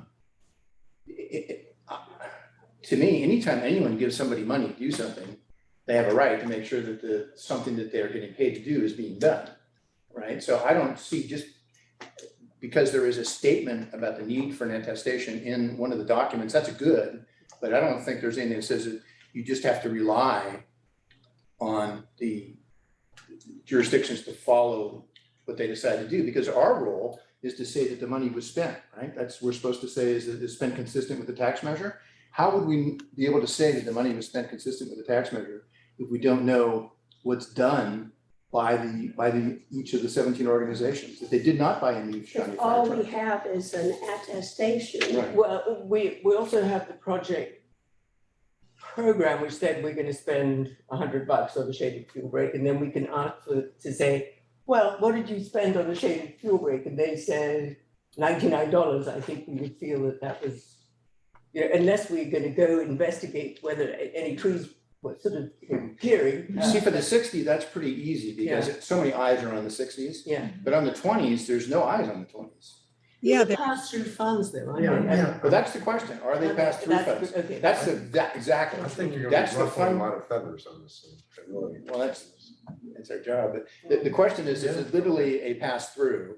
In year one, they just cut checks, Yeah. and to me, unless you tell me legally that we can't make inquiries about how that money is spent, and I would find that really hard to understand, because anytime you pay anybody money for anything, you have a right to make sure that your contractor has built your roof, right? You know what I mean? That's why we recommended in the last report that they report back and Yeah, say, understanding, yeah. right, exactly. But I don't think, well, I mean, Megan, I think the board just doesn't even approve their project. That is correct. It just accepts. That's them. right. So they can't, the board can't even say, no, we don't think you should be spending that money on that. Well, no, so what we tried to say in that one section there was that, and we wrote a sentence carefully Yeah. to say something along the lines of, as long as you stay inside the lines, the board doesn't have a right, for instance, to say to San Rafael, if San Rafael wants to do one particular thing with their 20% funds, and it's within it's acceptable, you can't say you should do this other thing instead, right? That's not that role. But to make sure that the money is spent inside the lines of what MWPA is for, seems to me something that the board would have a right to comment on. As a very concrete example, we have the situation with the Rangers, right? Where the Rangers are 100% funded. We look at that and go, this is a police function. This seems to me to be. Talking about the center felons. Yes, right, and we yeah, so that's not even looked at by the board, right? If the board said, all right, you know what, we're happy that you're doing that because it's tight enough, because, you know, there is a correlation between encampments and fires. Right, all we- I live on the hill where yeah, fires have occurred. And our recommendation that we wrote here was just to make sure that somebody at, if you will, the governance level has accepted that, right? And once it's accepted at the governance level, okay, then, you So know. in that particular example, Yeah. I think that when we pointed it out in the last year report, the board responded by saying, we adapted our policy to include if there's a significant benefit to wildfire prevention, that's sufficient for us to fund it. Yeah, the LRADs were there. I think it also applies to external hires, right?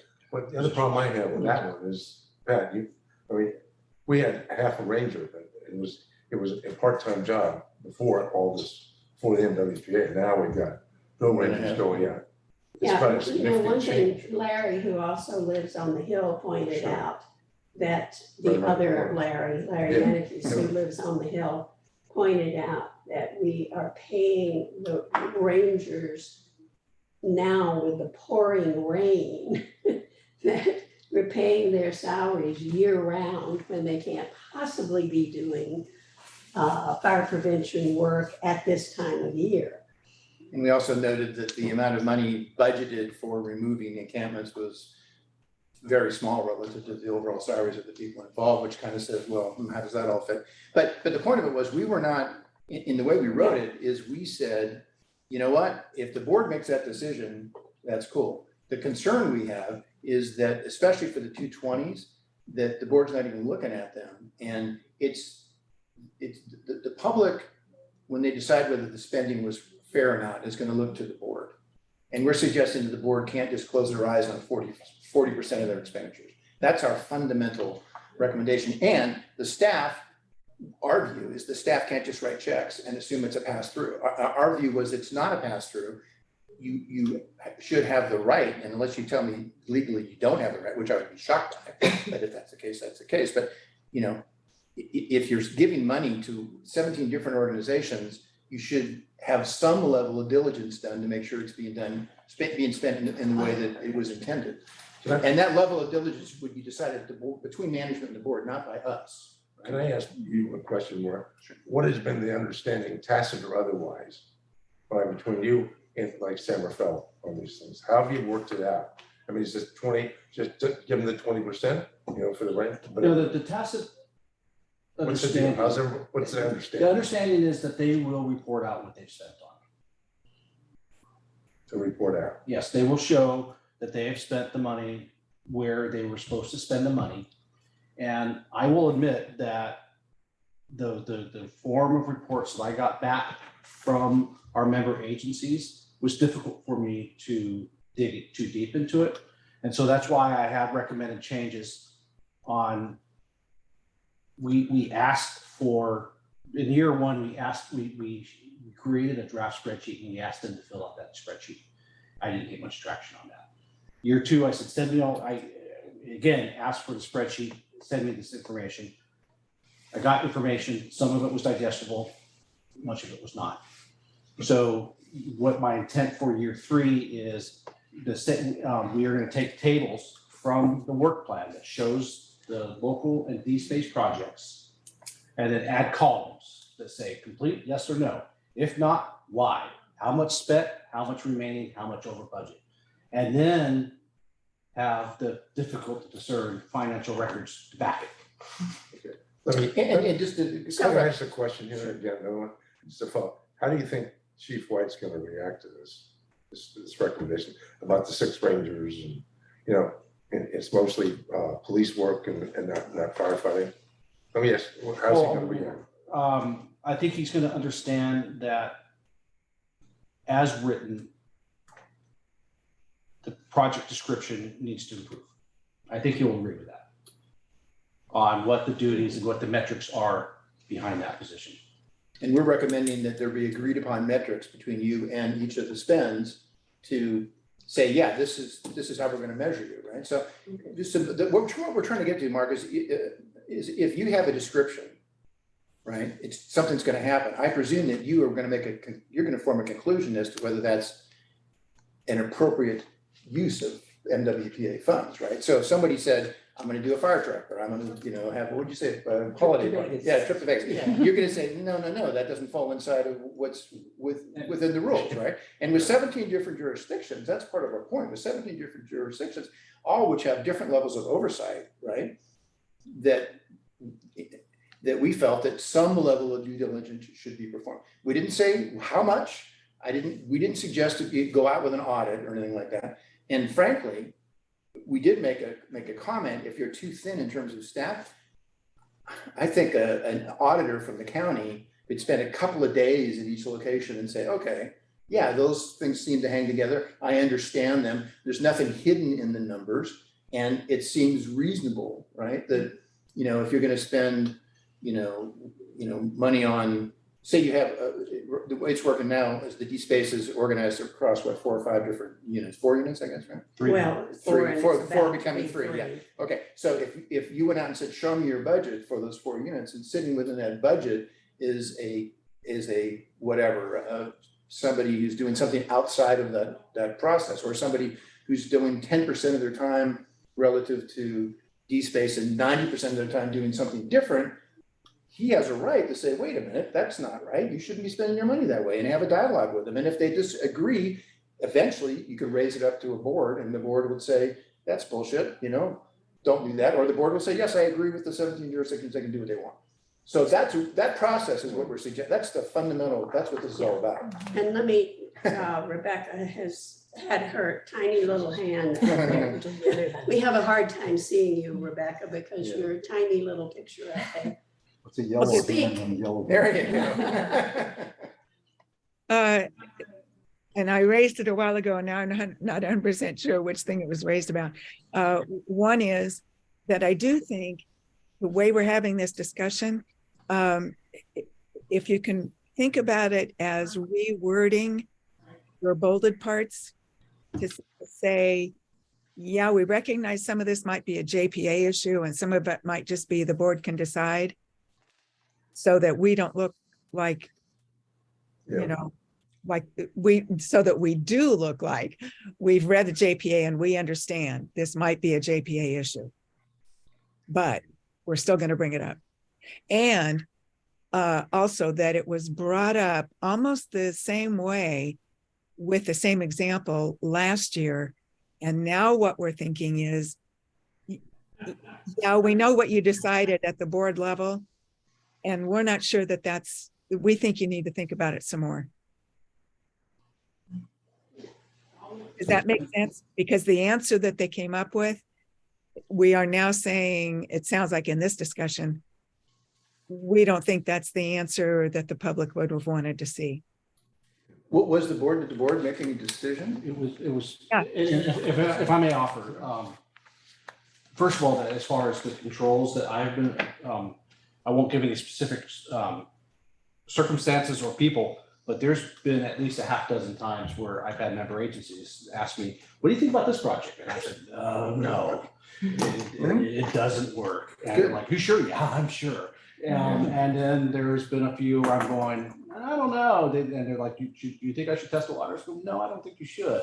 There have been those conversations. Are those at the 60s or the 220s? The 20s. The 20s. Okay, good. And I actually did ask for a conversation with Quinn prior to the work plan development, saying, Quinn, we need better description of, and because I do value those positions. I think there is a need personally, but I think you need to do a better job of describing that need. So We talked about this months ago. yeah. So so what you're asking me though is how we addressed it last time. It was in policy language about how expenditures need to apply to wildland fire mitigation, and if there is a co-benefit, how are we going to handle it? And the paraphrase policy language was, if prorating in a shared position is possible, that's desirable. The disaster coordinator position that's currently housed in Southern Marin is an example. MWPA pays for a portion of it, County of Marin pays for a portion of it, and I think the cities and towns pay for a portion of it. And so that type of proration was the preferred, but if it gets too complicated to create that proration, and the board is comfortable that position has enough benefit for wildfire mitigation, then they can. But the board currently does not approve the 20s. No, they acknowledge the 20s. They don't approve them. Right. And there's not a lot of, and you haven't gotten there yet. You plan to get there. So Right. our overall thought is you need to get there, because we can't even go behind them because there's nothing to see. There's literally nothing to see, you know?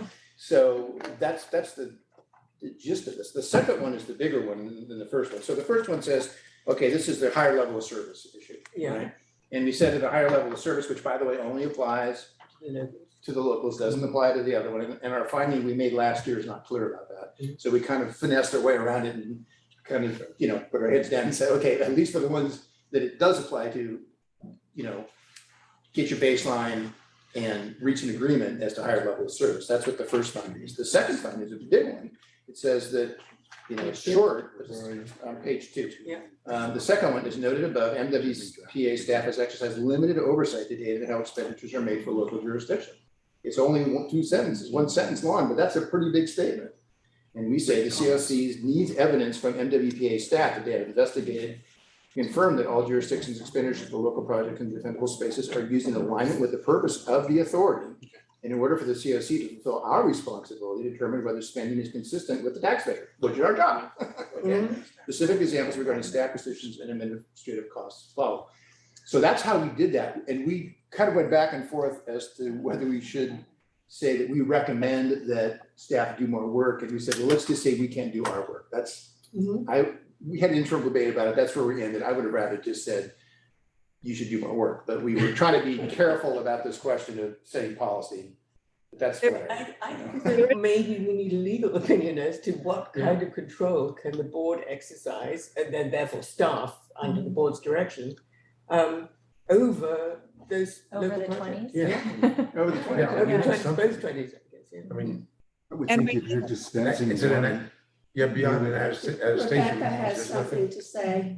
We did last year because of the recommendations that the COC made, last year, the board and the jurisdictions did come up with the benchmark, which was the 2020 end of year spending.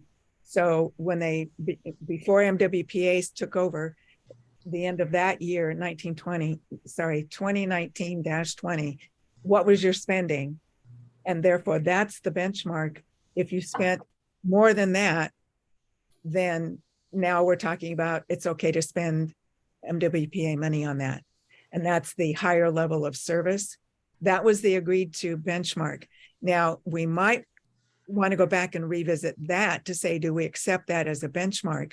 But that's why on those spreadsheets that we got that we all agree aren't, or those of us who saw them, agree that they weren't ideal as a reporting mechanism, but they did include, the majority of them included that benchmark number. And that's why it was there, was because then higher level of service was over and above that. Yeah, the problem with that was, to interrupt, as I understand it, I wasn't here last year, but as I understand it, last year that included D-Space, right? Did it? Yeah. And D-Space doesn't have that 20% requirement. It's only the local projects. Most of them divided. Higher level of service. Higher level of service, Yeah. right? That's a good point.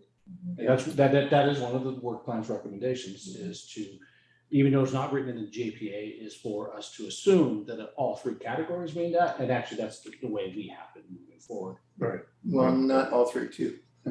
For the 60s, we said, it's kind of obvious that we think that for the 60s that no one's done something so big before, so it must be a higher level of Yeah. service. Yeah. However, and we debated as to whether we should put that in there. We decided, because we do make that recommendation in here for the 60s. And the reason we added that was because, say, San Rafael is its own district, or Nevada is its own district. When they have their 60 and their 20 and they get to do whatever they want, we would hope that for the 60, they don't just replace efforts that they're otherwise. That's the supplanting problem. Yeah, exactly. Yeah, we say that word, we say that.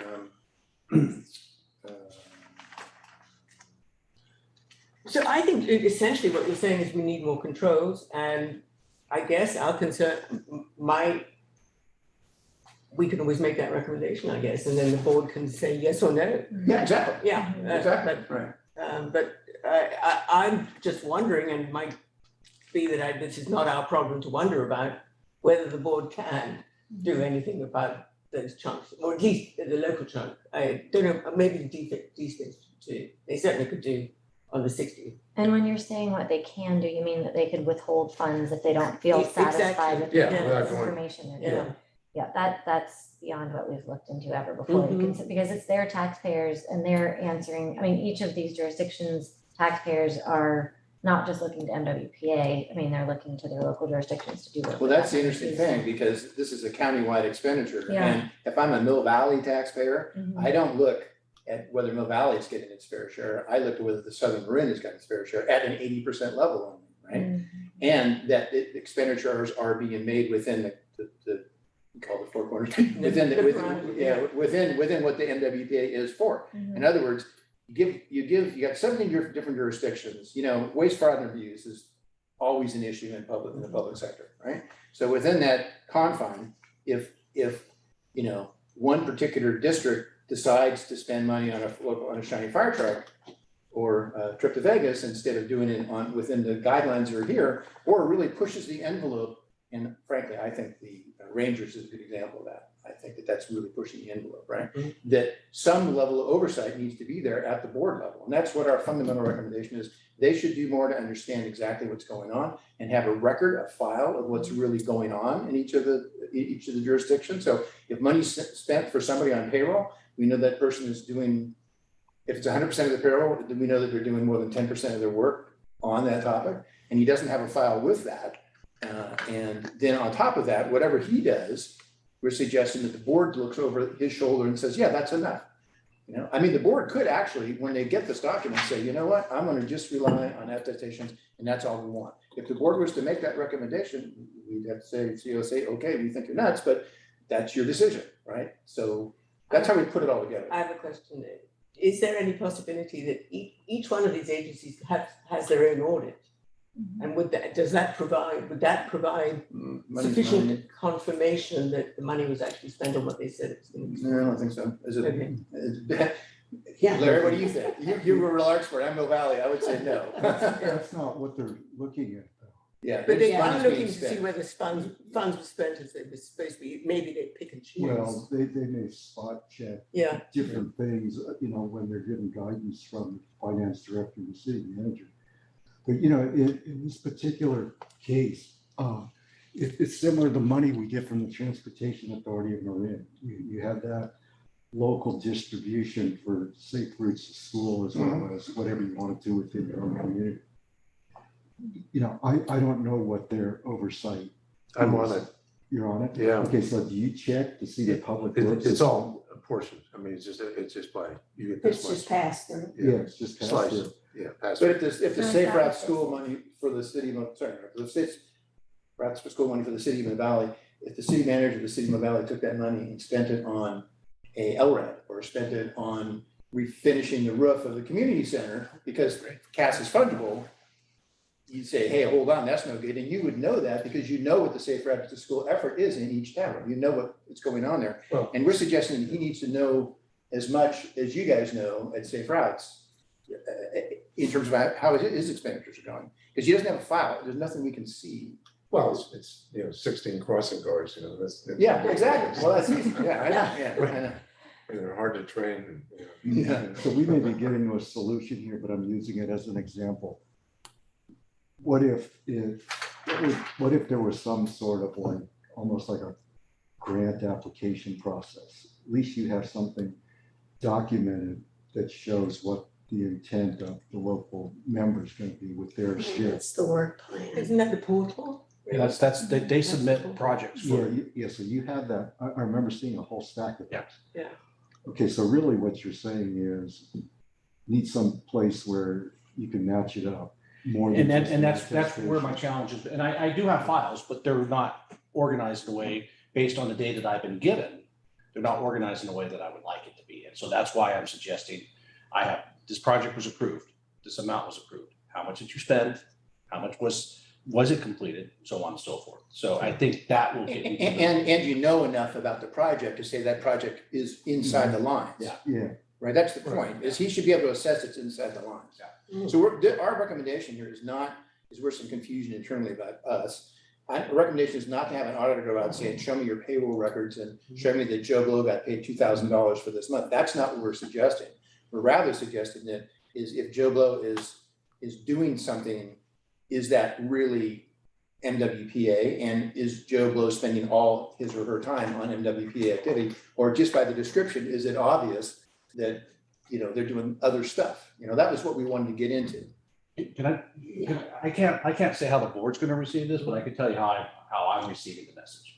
The message is that we see that you're trying to put in controls.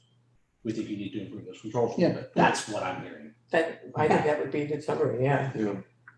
Yeah, because at 50,000 feet, the first one was, okay, the Yeah. higher level of service. The second one's the huge one, which says do something across everything. The third one is on staff positions, have you done enough on staff positions?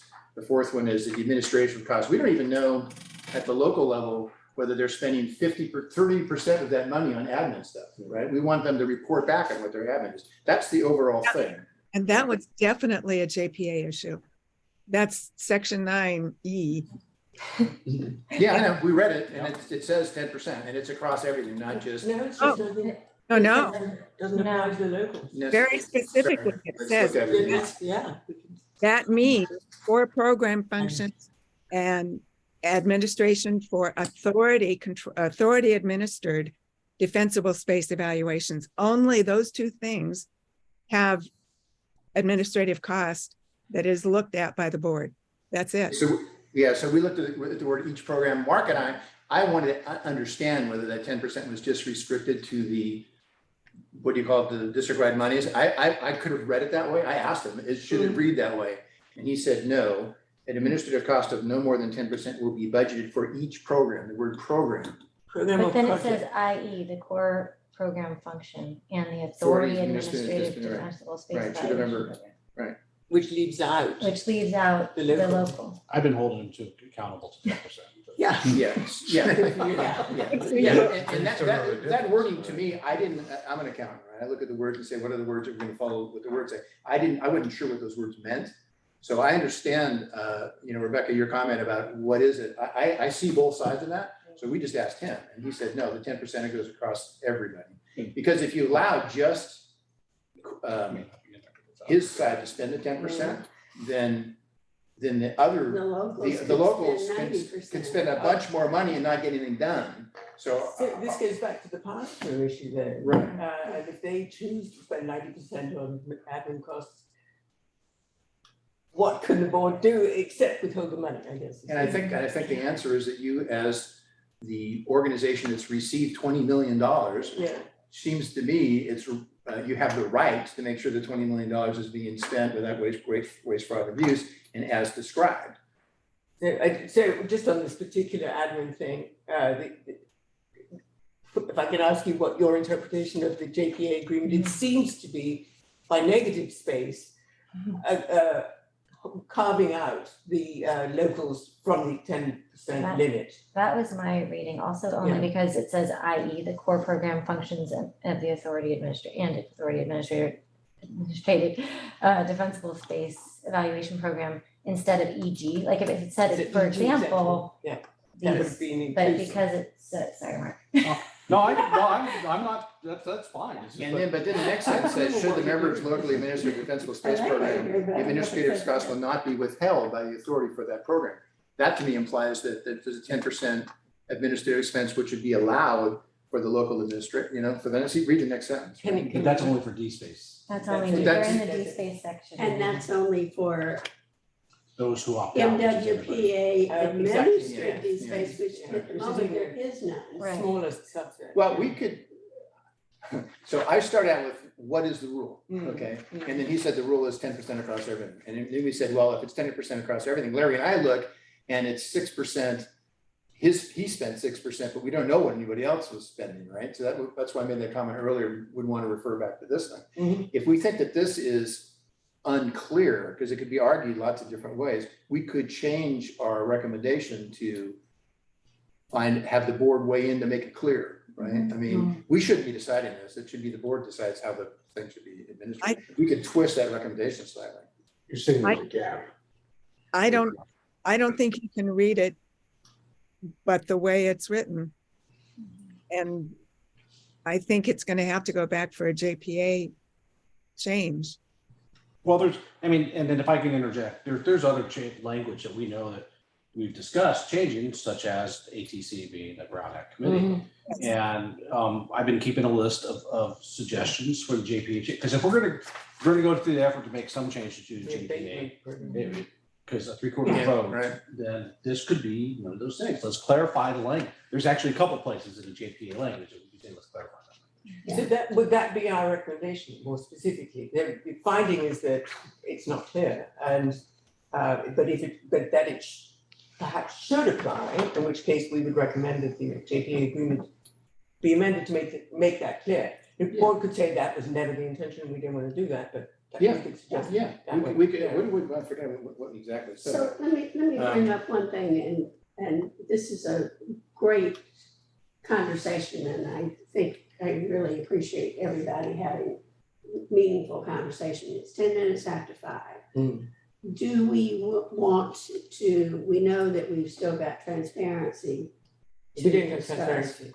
No, but I know, I mean that we have at another time.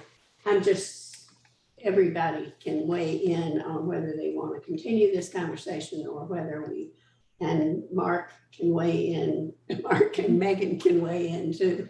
How about if we just have it, maybe 6 o'clock, we adjourn? Like and then if necessary, to then put it over. So roll it up wherever we are, just roll it over, or do a special meeting, I don't know, we'll have everything in transparency We can. in a week or so, So the big question from us, and that's frankly what we wanted to discuss, we wanted to discuss this last time, literally, that's why we wanted to talk about it, was that these are pretty big findings, right? So, the question among us is that we as a group felt that since we have a responsibility to make sure that the the monies are spent consistent with the tax matter, then for us to form that conclusion, we need to know that he's got enough information for him to form his own conclusion. And that the board has looked at the amount of work that he's done and has blessed the amount of work that he's done. And then we came in, okay, there's nothing for us to look at. We can't form a conclusion. That's why our findings were, we form no conclusion because there's not been enough work. That was what we literally said in this document. So that's how we got to where we got. So I see that point, and I think it's a valid one. I also think that there is one backstop to all of this, and that's supposed to be the COC. Now, it's true, we are not auditors. We have no clue as to if they said they spent the 100,000 on whatever they said, we're not going to be able to know. But if they at least say we spent that $100,000 on that proposed project, and that's what we spent it on, then for us to be able to say if that's what happened, then that's consistent. Exactly. But that much is, we're the only structural body that can, maybe we can ask for it to be reported to staff, and staff then can summarize it for our review. Well, Yeah. well, it's important. We can't set controls. No, we can't make controls, right? So No, we can't. yeah. But So can we only recommend. yeah, what you just said Yeah. is, I think, sort of right. We can conclude that the spend was appropriate after he's concluded the spend was appropriate. In fact, what we do is we look and say, how did you conclude that spend was appropriate? Right? See what I mean? And if he's done enough work, and we say, okay, he's done enough work to form a conclusion, and there's nothing that jumps out at us that says, well, that's ridiculous, right? Yeah, I'm just thinking this through, but Sure. I don't know that staff's conclusion is the definitive one, that if he just said, staff said, yep, 100%, that our oversight responsibility just rests on Mark. It says, I think we ourselves have to say there's 100,000 spent, asked for and 100,000 spent. We conclude it's consistent. Well, let's do the fire truck example, right? Because you're Yeah. not supposed to spend MWPA money in the fire truck. We all agree with that, right? I guess, yeah. Okay, all right, so if he's buddies with the fire chief of XYZ, and the fire chief of XYZ says, come on, man, I need a new fire truck, which by the way are very expensive because we approved one in Mill Valley, it was really expensive, $500,000 I think. So, yeah, they're really expensive. So if they made 300,000, I forget, but if. No, they're 100,000, they're 500,000. Yeah, Type yeah. of fire engine. MWD's got a little one. So anyway, so if stepping through the process, right? The local fire chief takes him out to dinner. He says, "This is silly, but go with it."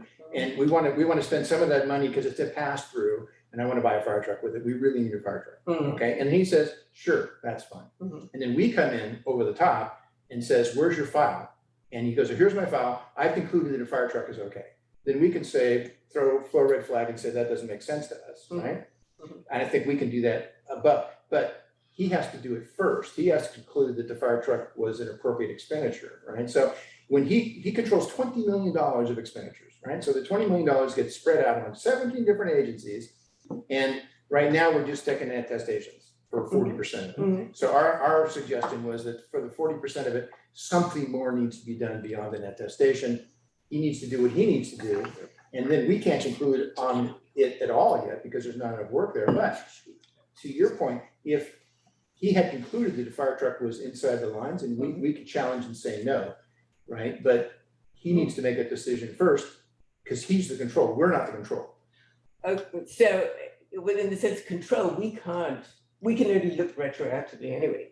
Mark might be in a position to say, go ahead, submit it because we're not going to make an objection. Yeah. But we're the backstop in the sense we look at it at the end and we say, no, don't think so. Yeah, correct. So it's almost independent of where staff has gone and what we think.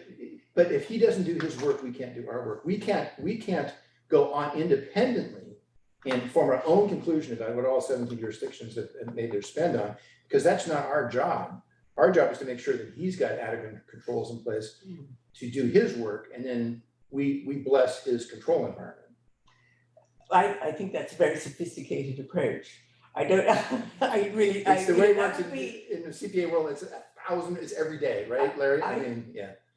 Well, see, you mentioned attestation. I guess that's where at a different level, because by having a formal attestation, the executive officer and the head of the governing body is willing to put their name on it and saying, we did this. And not anything other than that would be effectively criminal fraud. But We there's thought too about much, that last year. there's a lot of judgment that surrounds what this is, what the attestation is. Have you got, do you have a book this thick that says, okay, these are the rules of the MWPA and those are the rules you have to follow? So he could say, I made the judgment that the fire truck was useful because, you know, we can't get up into the hills and therefore we decided to get a fire truck. It's stretching the example a little bit, but the more gray area would be, I'm going to hire a ranger to work 365 days a year, you know, doing a lot of police work and then also doing some fire prevention work, right? There's a judgment that surrounds that question that he could say, wait a minute, that's not good enough, come on, right? So that's why we're suggesting that those levels of evaluation should occur. And he's not disagreeing with me. He's not saying, oh, we're not gonna do it, right? He just hasn't gotten it. It hasn't been directed yet by the board to make that specific analysis. Right. Well, I want to say words in your mouth. What do you think? Well, I've been directed by myself. Yeah, but I mean, in the sense if it's gonna be a structural, and I think the board has to come to that conclusion and direct staff to do it. Yeah, that's why our suggestion was, A, staff should do more. We're not gonna tell you how much more it should be. And then B, board, you know, you have to decide whether you want to look over staff's shoulder and whether you think staff's done enough work. That's literally what the structure is, our findings are, right? But We got you, Rebecca. I think, It's Oh, Rebecca. Rebecca has a Yeah. question. yellow hand. And part of that discussion happens at the ATC and ops level, because the ATC and ops do review the local projects. Mhm. And their discussion does include or has included stuff like you are now, they can ask, gee, you're buying a fire truck. Why is that not on your local budget? Mhm. Why is that through the MWPA? So that some of that control happens already in those preview discussions. That's good. So the question is whether that's enough. And our recommendation here was board decide what you're comfortable with. We didn't say you must do more. We said, we can't conclude anything right now because there's nothing for us to see. Right? Well, I see, that's I think where I see it slightly differently, which is that we can do our own review, however rudimentary. And by our review, we could say, yep, we obviously, we have very few data points to match, but we can do what we can do. And we take the attestation, we take the actual versus the estimated costs, we look at the project description, and we say, well, if all of those things are true, then it meets this parameter. And that much we can do independently of what staff are doing. So our reaction was that's our thought was, look, we're an oversight organization, we're not a control organization, we're not management. Right. And there is a management, the fundamental point of it is there a management obligation to make sure when I've got $20 million to give out to 17 different organizations, are the organizations spending them in a way that is aligned with what we want to do? If he can't conclude that because he doesn't have enough information, then we shouldn't kind of strap on the outside and go do our own work, right? He should do the work. So I think that the work that we've asked staff to do is to just provide us with these very rudimentary data points, which based on those, we can make some assessment.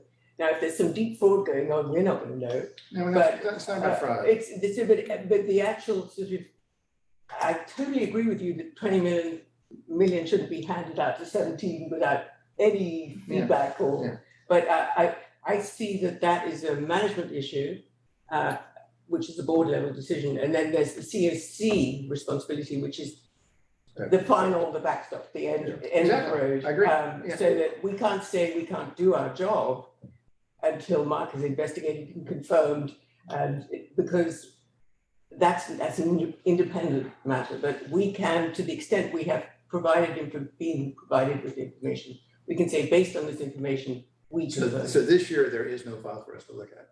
There's nothing for us to look at. Yes, yes. There is. Yeah. Yes. There I showed is. it to you. Yeah, it took 45 minutes. I mean, It's not complete, but I do have payrolls. Well, my concern is what Rebecca was doing. I mean, how many checks do we have already in place? You know, especially as they've evolved at ATC, operations, you know, you and all your staff, leaders it may be, you know, checking on to make sure that the expenses are correct. Plus an attestation at the back end. Do we really need to have, we're raising a concern that may not be a real issue, is what I'm saying. So I guess in fact, the board can conclude that that's adequate. If the board concludes that the ops committee and those levels of controls are sufficient and that his files in their current state are adequate, because if they look at his files in his current state and they decide that's good enough because he knows the people, then cool. But we're suggesting that based on what we've seen thus far, that we want the board to weigh in because we can't do our job. You know, all I'm saying is, there's gotta be some wording in there that says, here's what the current system is. You know, all those stops and checkpoints and everything else. And you find this is part of your analysis, but we find this is insufficient, and then you can make this argument. Okay, that despite all this, we think there's still a problem. It's just like, you know, writing a brief. I mean, you know, you gotta lay out the facts, and then you come at it and just say, well, all right.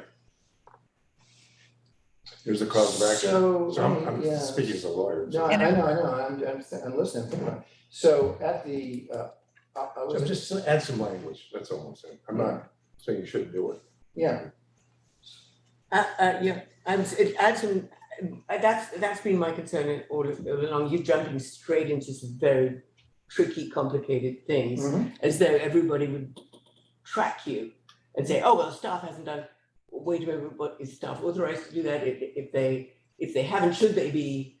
Those are the steps till we get to the point where we say, we recommend that you re-examine the policy or you apply more controls. And that much we can determine because that much of our work we can do, even if we conclude that we have no way of confirming the numbers we've been given, and the numbers aren't very helpful to us anyway because you can't match apples to apples with them. We still say based on what we've been provided, they do, but we need to make a point that the data points need to be made much more clear and readable and simple to us. Yeah, we said, although some limited and varied information was shared with the COC, MWPA staff have not obtained adequate records demonstrating compliance to date and have not agreed to specific measurement criteria for each jurisdiction. That was referring to the higher level of service thing. So, I mean, there's just a lot in there. If we could unpack those a little. Yeah. So just item by item by item, I think it would be perfectly trackable and understandable. So can I make a suggestion? Yeah. So, because you guys know way more about this than I do, right? Be direct about it. I took care of the first half. I was the guy who drove most of these conclusions. Would you want to take a shot at editing this? Well, Yeah, I mean, So I'm not sure what Megan and I discussed this over in a little brief corner over here. And the suggestion is that if you all send me your comments to the work plan, staff and I will work to put it into a staff report to present to at the next COC meeting. So my concern there is that we've got sort of several levels, I think, of issues that are perfectly worth pointing out, but that I think it's kind of intricate. And so if the comment was staff isn't doing enough, and then the other thing is we can't do our job and all of that, how are you going to be able to unpack each one of those, give a statement of the fact, why it's failing, why it's meeting its, I mean, in that sense, it's a massive rewrite. And then if you get it wrong. Well, I'm not recommending that we put our opinion to it. What I'm recommending is that you send me a list of changes you're recommending, and we'll collate those into a staff report. So it's like each one of us do our own comments. We'll collate that in a staff report so that it can. Yeah, because we're already full out Brown Act. We're all here right now, right? So Yeah, instead of a subcommittee, we're like at the at the whole level, so. Again, you and I shouldn't work back and forth, that would be a problem, right? But I assume that all three of us we couldn't get together back into the subcommittee again, or we recreated the writing committee, right? But if people send comments to him and then we all see them next time. Well, I think that that would work, but it makes it longer, but yes, I don't think there's any way around that. Martha, how do you determine which edits? I would just say, these are the recommendations from member so-and-so, these are the recommendations. Yeah, we see everybody's. Everybody gets their own color of ink on this thing, on the edit thing? Or it would be Something like that, attachments or to it would the- be It's one. gonna be Yeah, it would the be rainbow more- flag. It would be thick. It would be thick. And Okay. another option is for you all to take sort of what you've heard today, try to do a revision and then come back. I don't have enough. Yeah. We have revised and revised and revised and revised and revised. I don't even know which I revision. mean, now that this you've heard is. the words of what we were trying to communicate, you might want to take another read through this thing and say, oh, now I got it, that it was okay, or it's okay, but you need this little extra bit to make it unpacked for the person who. Larry and I spent a tremendous amount of time focusing on the fact that somebody who didn't know anything about the rules, can they read our document and understand it? That's what we spent all our time writing in that first section. The idea is you drop that down in front of somebody, they don't even have to have the document. You know, we try to make it really crystal clear how it all fit together, and not to go off track, I think in the future, we probably won't need a finance committee, because as long as those numbers are created by staff, it's it, you know, just drop the numbers in. Right. But that was what our goal in that section was. If in this section, we collapsed it so hard that someone who's not like sitting in these rooms will miss what we're trying to get at, then commentary that is additional, that would put more color around the recommendations would be very helpful, right? And it could come from anybody, you know, I mean, you guys can live on this. I think it's a great idea, it just doesn't completely track, and I think what you're saying, Mark, is probably the right way to go. Just submit edits. The other option is, you already, no, never mind, you already said you guys need more, so never mind. More. So, Madam Chair, what do you want to do? Madam Chair is brain dead at this point. I should get my notes back out here. I think we've gone as far as we can go with this tonight. And I would recommend that. Do we have to wait a month?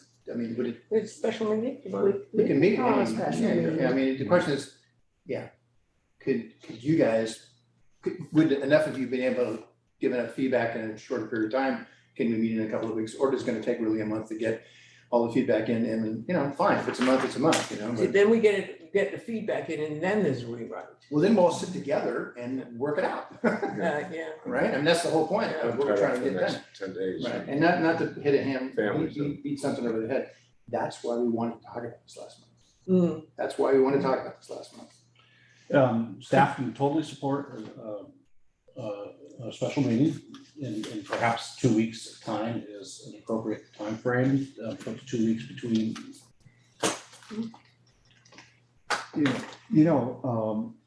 We want full participation, but it doesn't have to be. The whole idea of calling a special meeting is that you comply with the Brown Act. That way, even if 5 people are able to make it, you just make sure that everybody has the opportunity even to submit their information in writing, So even if they can't make the special meeting, they will have contributed their comments. if they want to. Yeah. But 5 people would have to be And, but here. then But you you gotta have a would have quorum, 5, you just have a quorum here. Yeah. You know, I'm sure you'll get 5 people, given how many people have had some form of input. Hmm. You know, so. We gotta all try and agree- close this down, Yeah, finish it. we need to finish it. I mean, John characterized probably where I am after this discussion, has given me more clarity to go back and review it and say, okay, now I understand what it is you were trying to bring to our attention. But if in fact it wasn't obvious, then we didn't do a good job, because what you and I wrote, people read it, you'll get it. So if you guys have had this much trouble getting to where we were, clearly it needs more work. I'm fine, I'm happy to admit it as the author of that section, because it is complicated. But so we would welcome help to get it grounded better, right? So, you know, Well, the only way to do it Brown Act wise is to go through you. So what you're saying. Well, isn't that Right, a to hub and streamline the spoke issue? process. I don't know. Yeah, he's not gonna do anything with that Yeah. information other than attach it to the Just staff collect it. report that says, here are the recommendations. Okay. And Just- it'll be- And it those would can be published discussed with the- Yeah. with this, yeah, so it just keeps it all transparent. But you're right, if he were taking it and sort of, Then we sit down and go at it Redrafting that. again. right, exactly. Okay, And it might be three people say the same thing, and you say this one wins, you know, that's fine. right? So I think we've arrived at the point where we're going to send, Move the table of the item. So moved. Second. Table continue. continue. We need to vote. What's the discussion item? There's, it's just, it's a it's Right. a discussion. discussion, so we're, Yeah. Yeah. and I think we're to the point where, does anyone have suggestions for future agenda items? Before that, information items, it's on the Oh. agenda, just to follow the agenda. What I actually do have something to offer on that. And that is if you guys need meeting space to come together in a personal meeting as an ad hoc subgroup, we can make this space available, we can make next door available. We have an office in there. Can we do an ad hoc? We can't do No, we an ad can't hoc. do that. So- No. No, do the. For the special meeting. If the finance If committee. you not find, in Oh, there, I see, if the yeah. four people of the writing committee want to have a space not to meet in writing, person. right. Oh, Can't. we'll put them off. You mean the Work plan. work plan? Yeah. The work, Right. Yes, thank you. Yeah, yeah. okay, yeah. I'm like, oh, no, we're back. I'm offering our space for Yeah. you guys to use. Yeah, okay. Yeah, we're That's very agenda, used to being so- on the Zoom.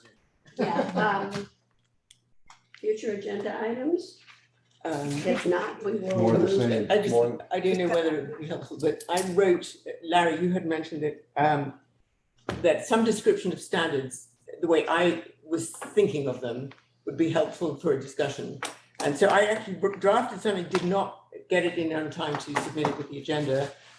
I would propose that that also be in the package, just as a sort of, I think it lays out steps, which might be a guide to how we start an analysis and then take it through. It's not prescriptive, but it is the way I see things, and that might or might not help. I'm just wondering if we want to wrap this up at a special meeting, maybe put But I that put it on that agenda. I would think that would be helpful. And if we're agreeing on a special meeting, do we have to decide that now? Do we? You can schedule a meeting outside, I mean, that's just logistics, so that's Yeah. not a big deal, but Okay. just don't get into substantive But discussion. just comments about having a process, which I think is an interesting idea, I'd like to hear what you have to say. Is that something that, since everyone's already given feedback on the document, would that just slow us down? Would that be something for next year? I think Everything's it's a more of a sort of how to analyze, how to lay out. So when you reach a finding, you've just got enough sort of ready unpacked thoughts, so you reached in a sort of logical way. It's just the way I approach these reports based on my experience of oversight reports.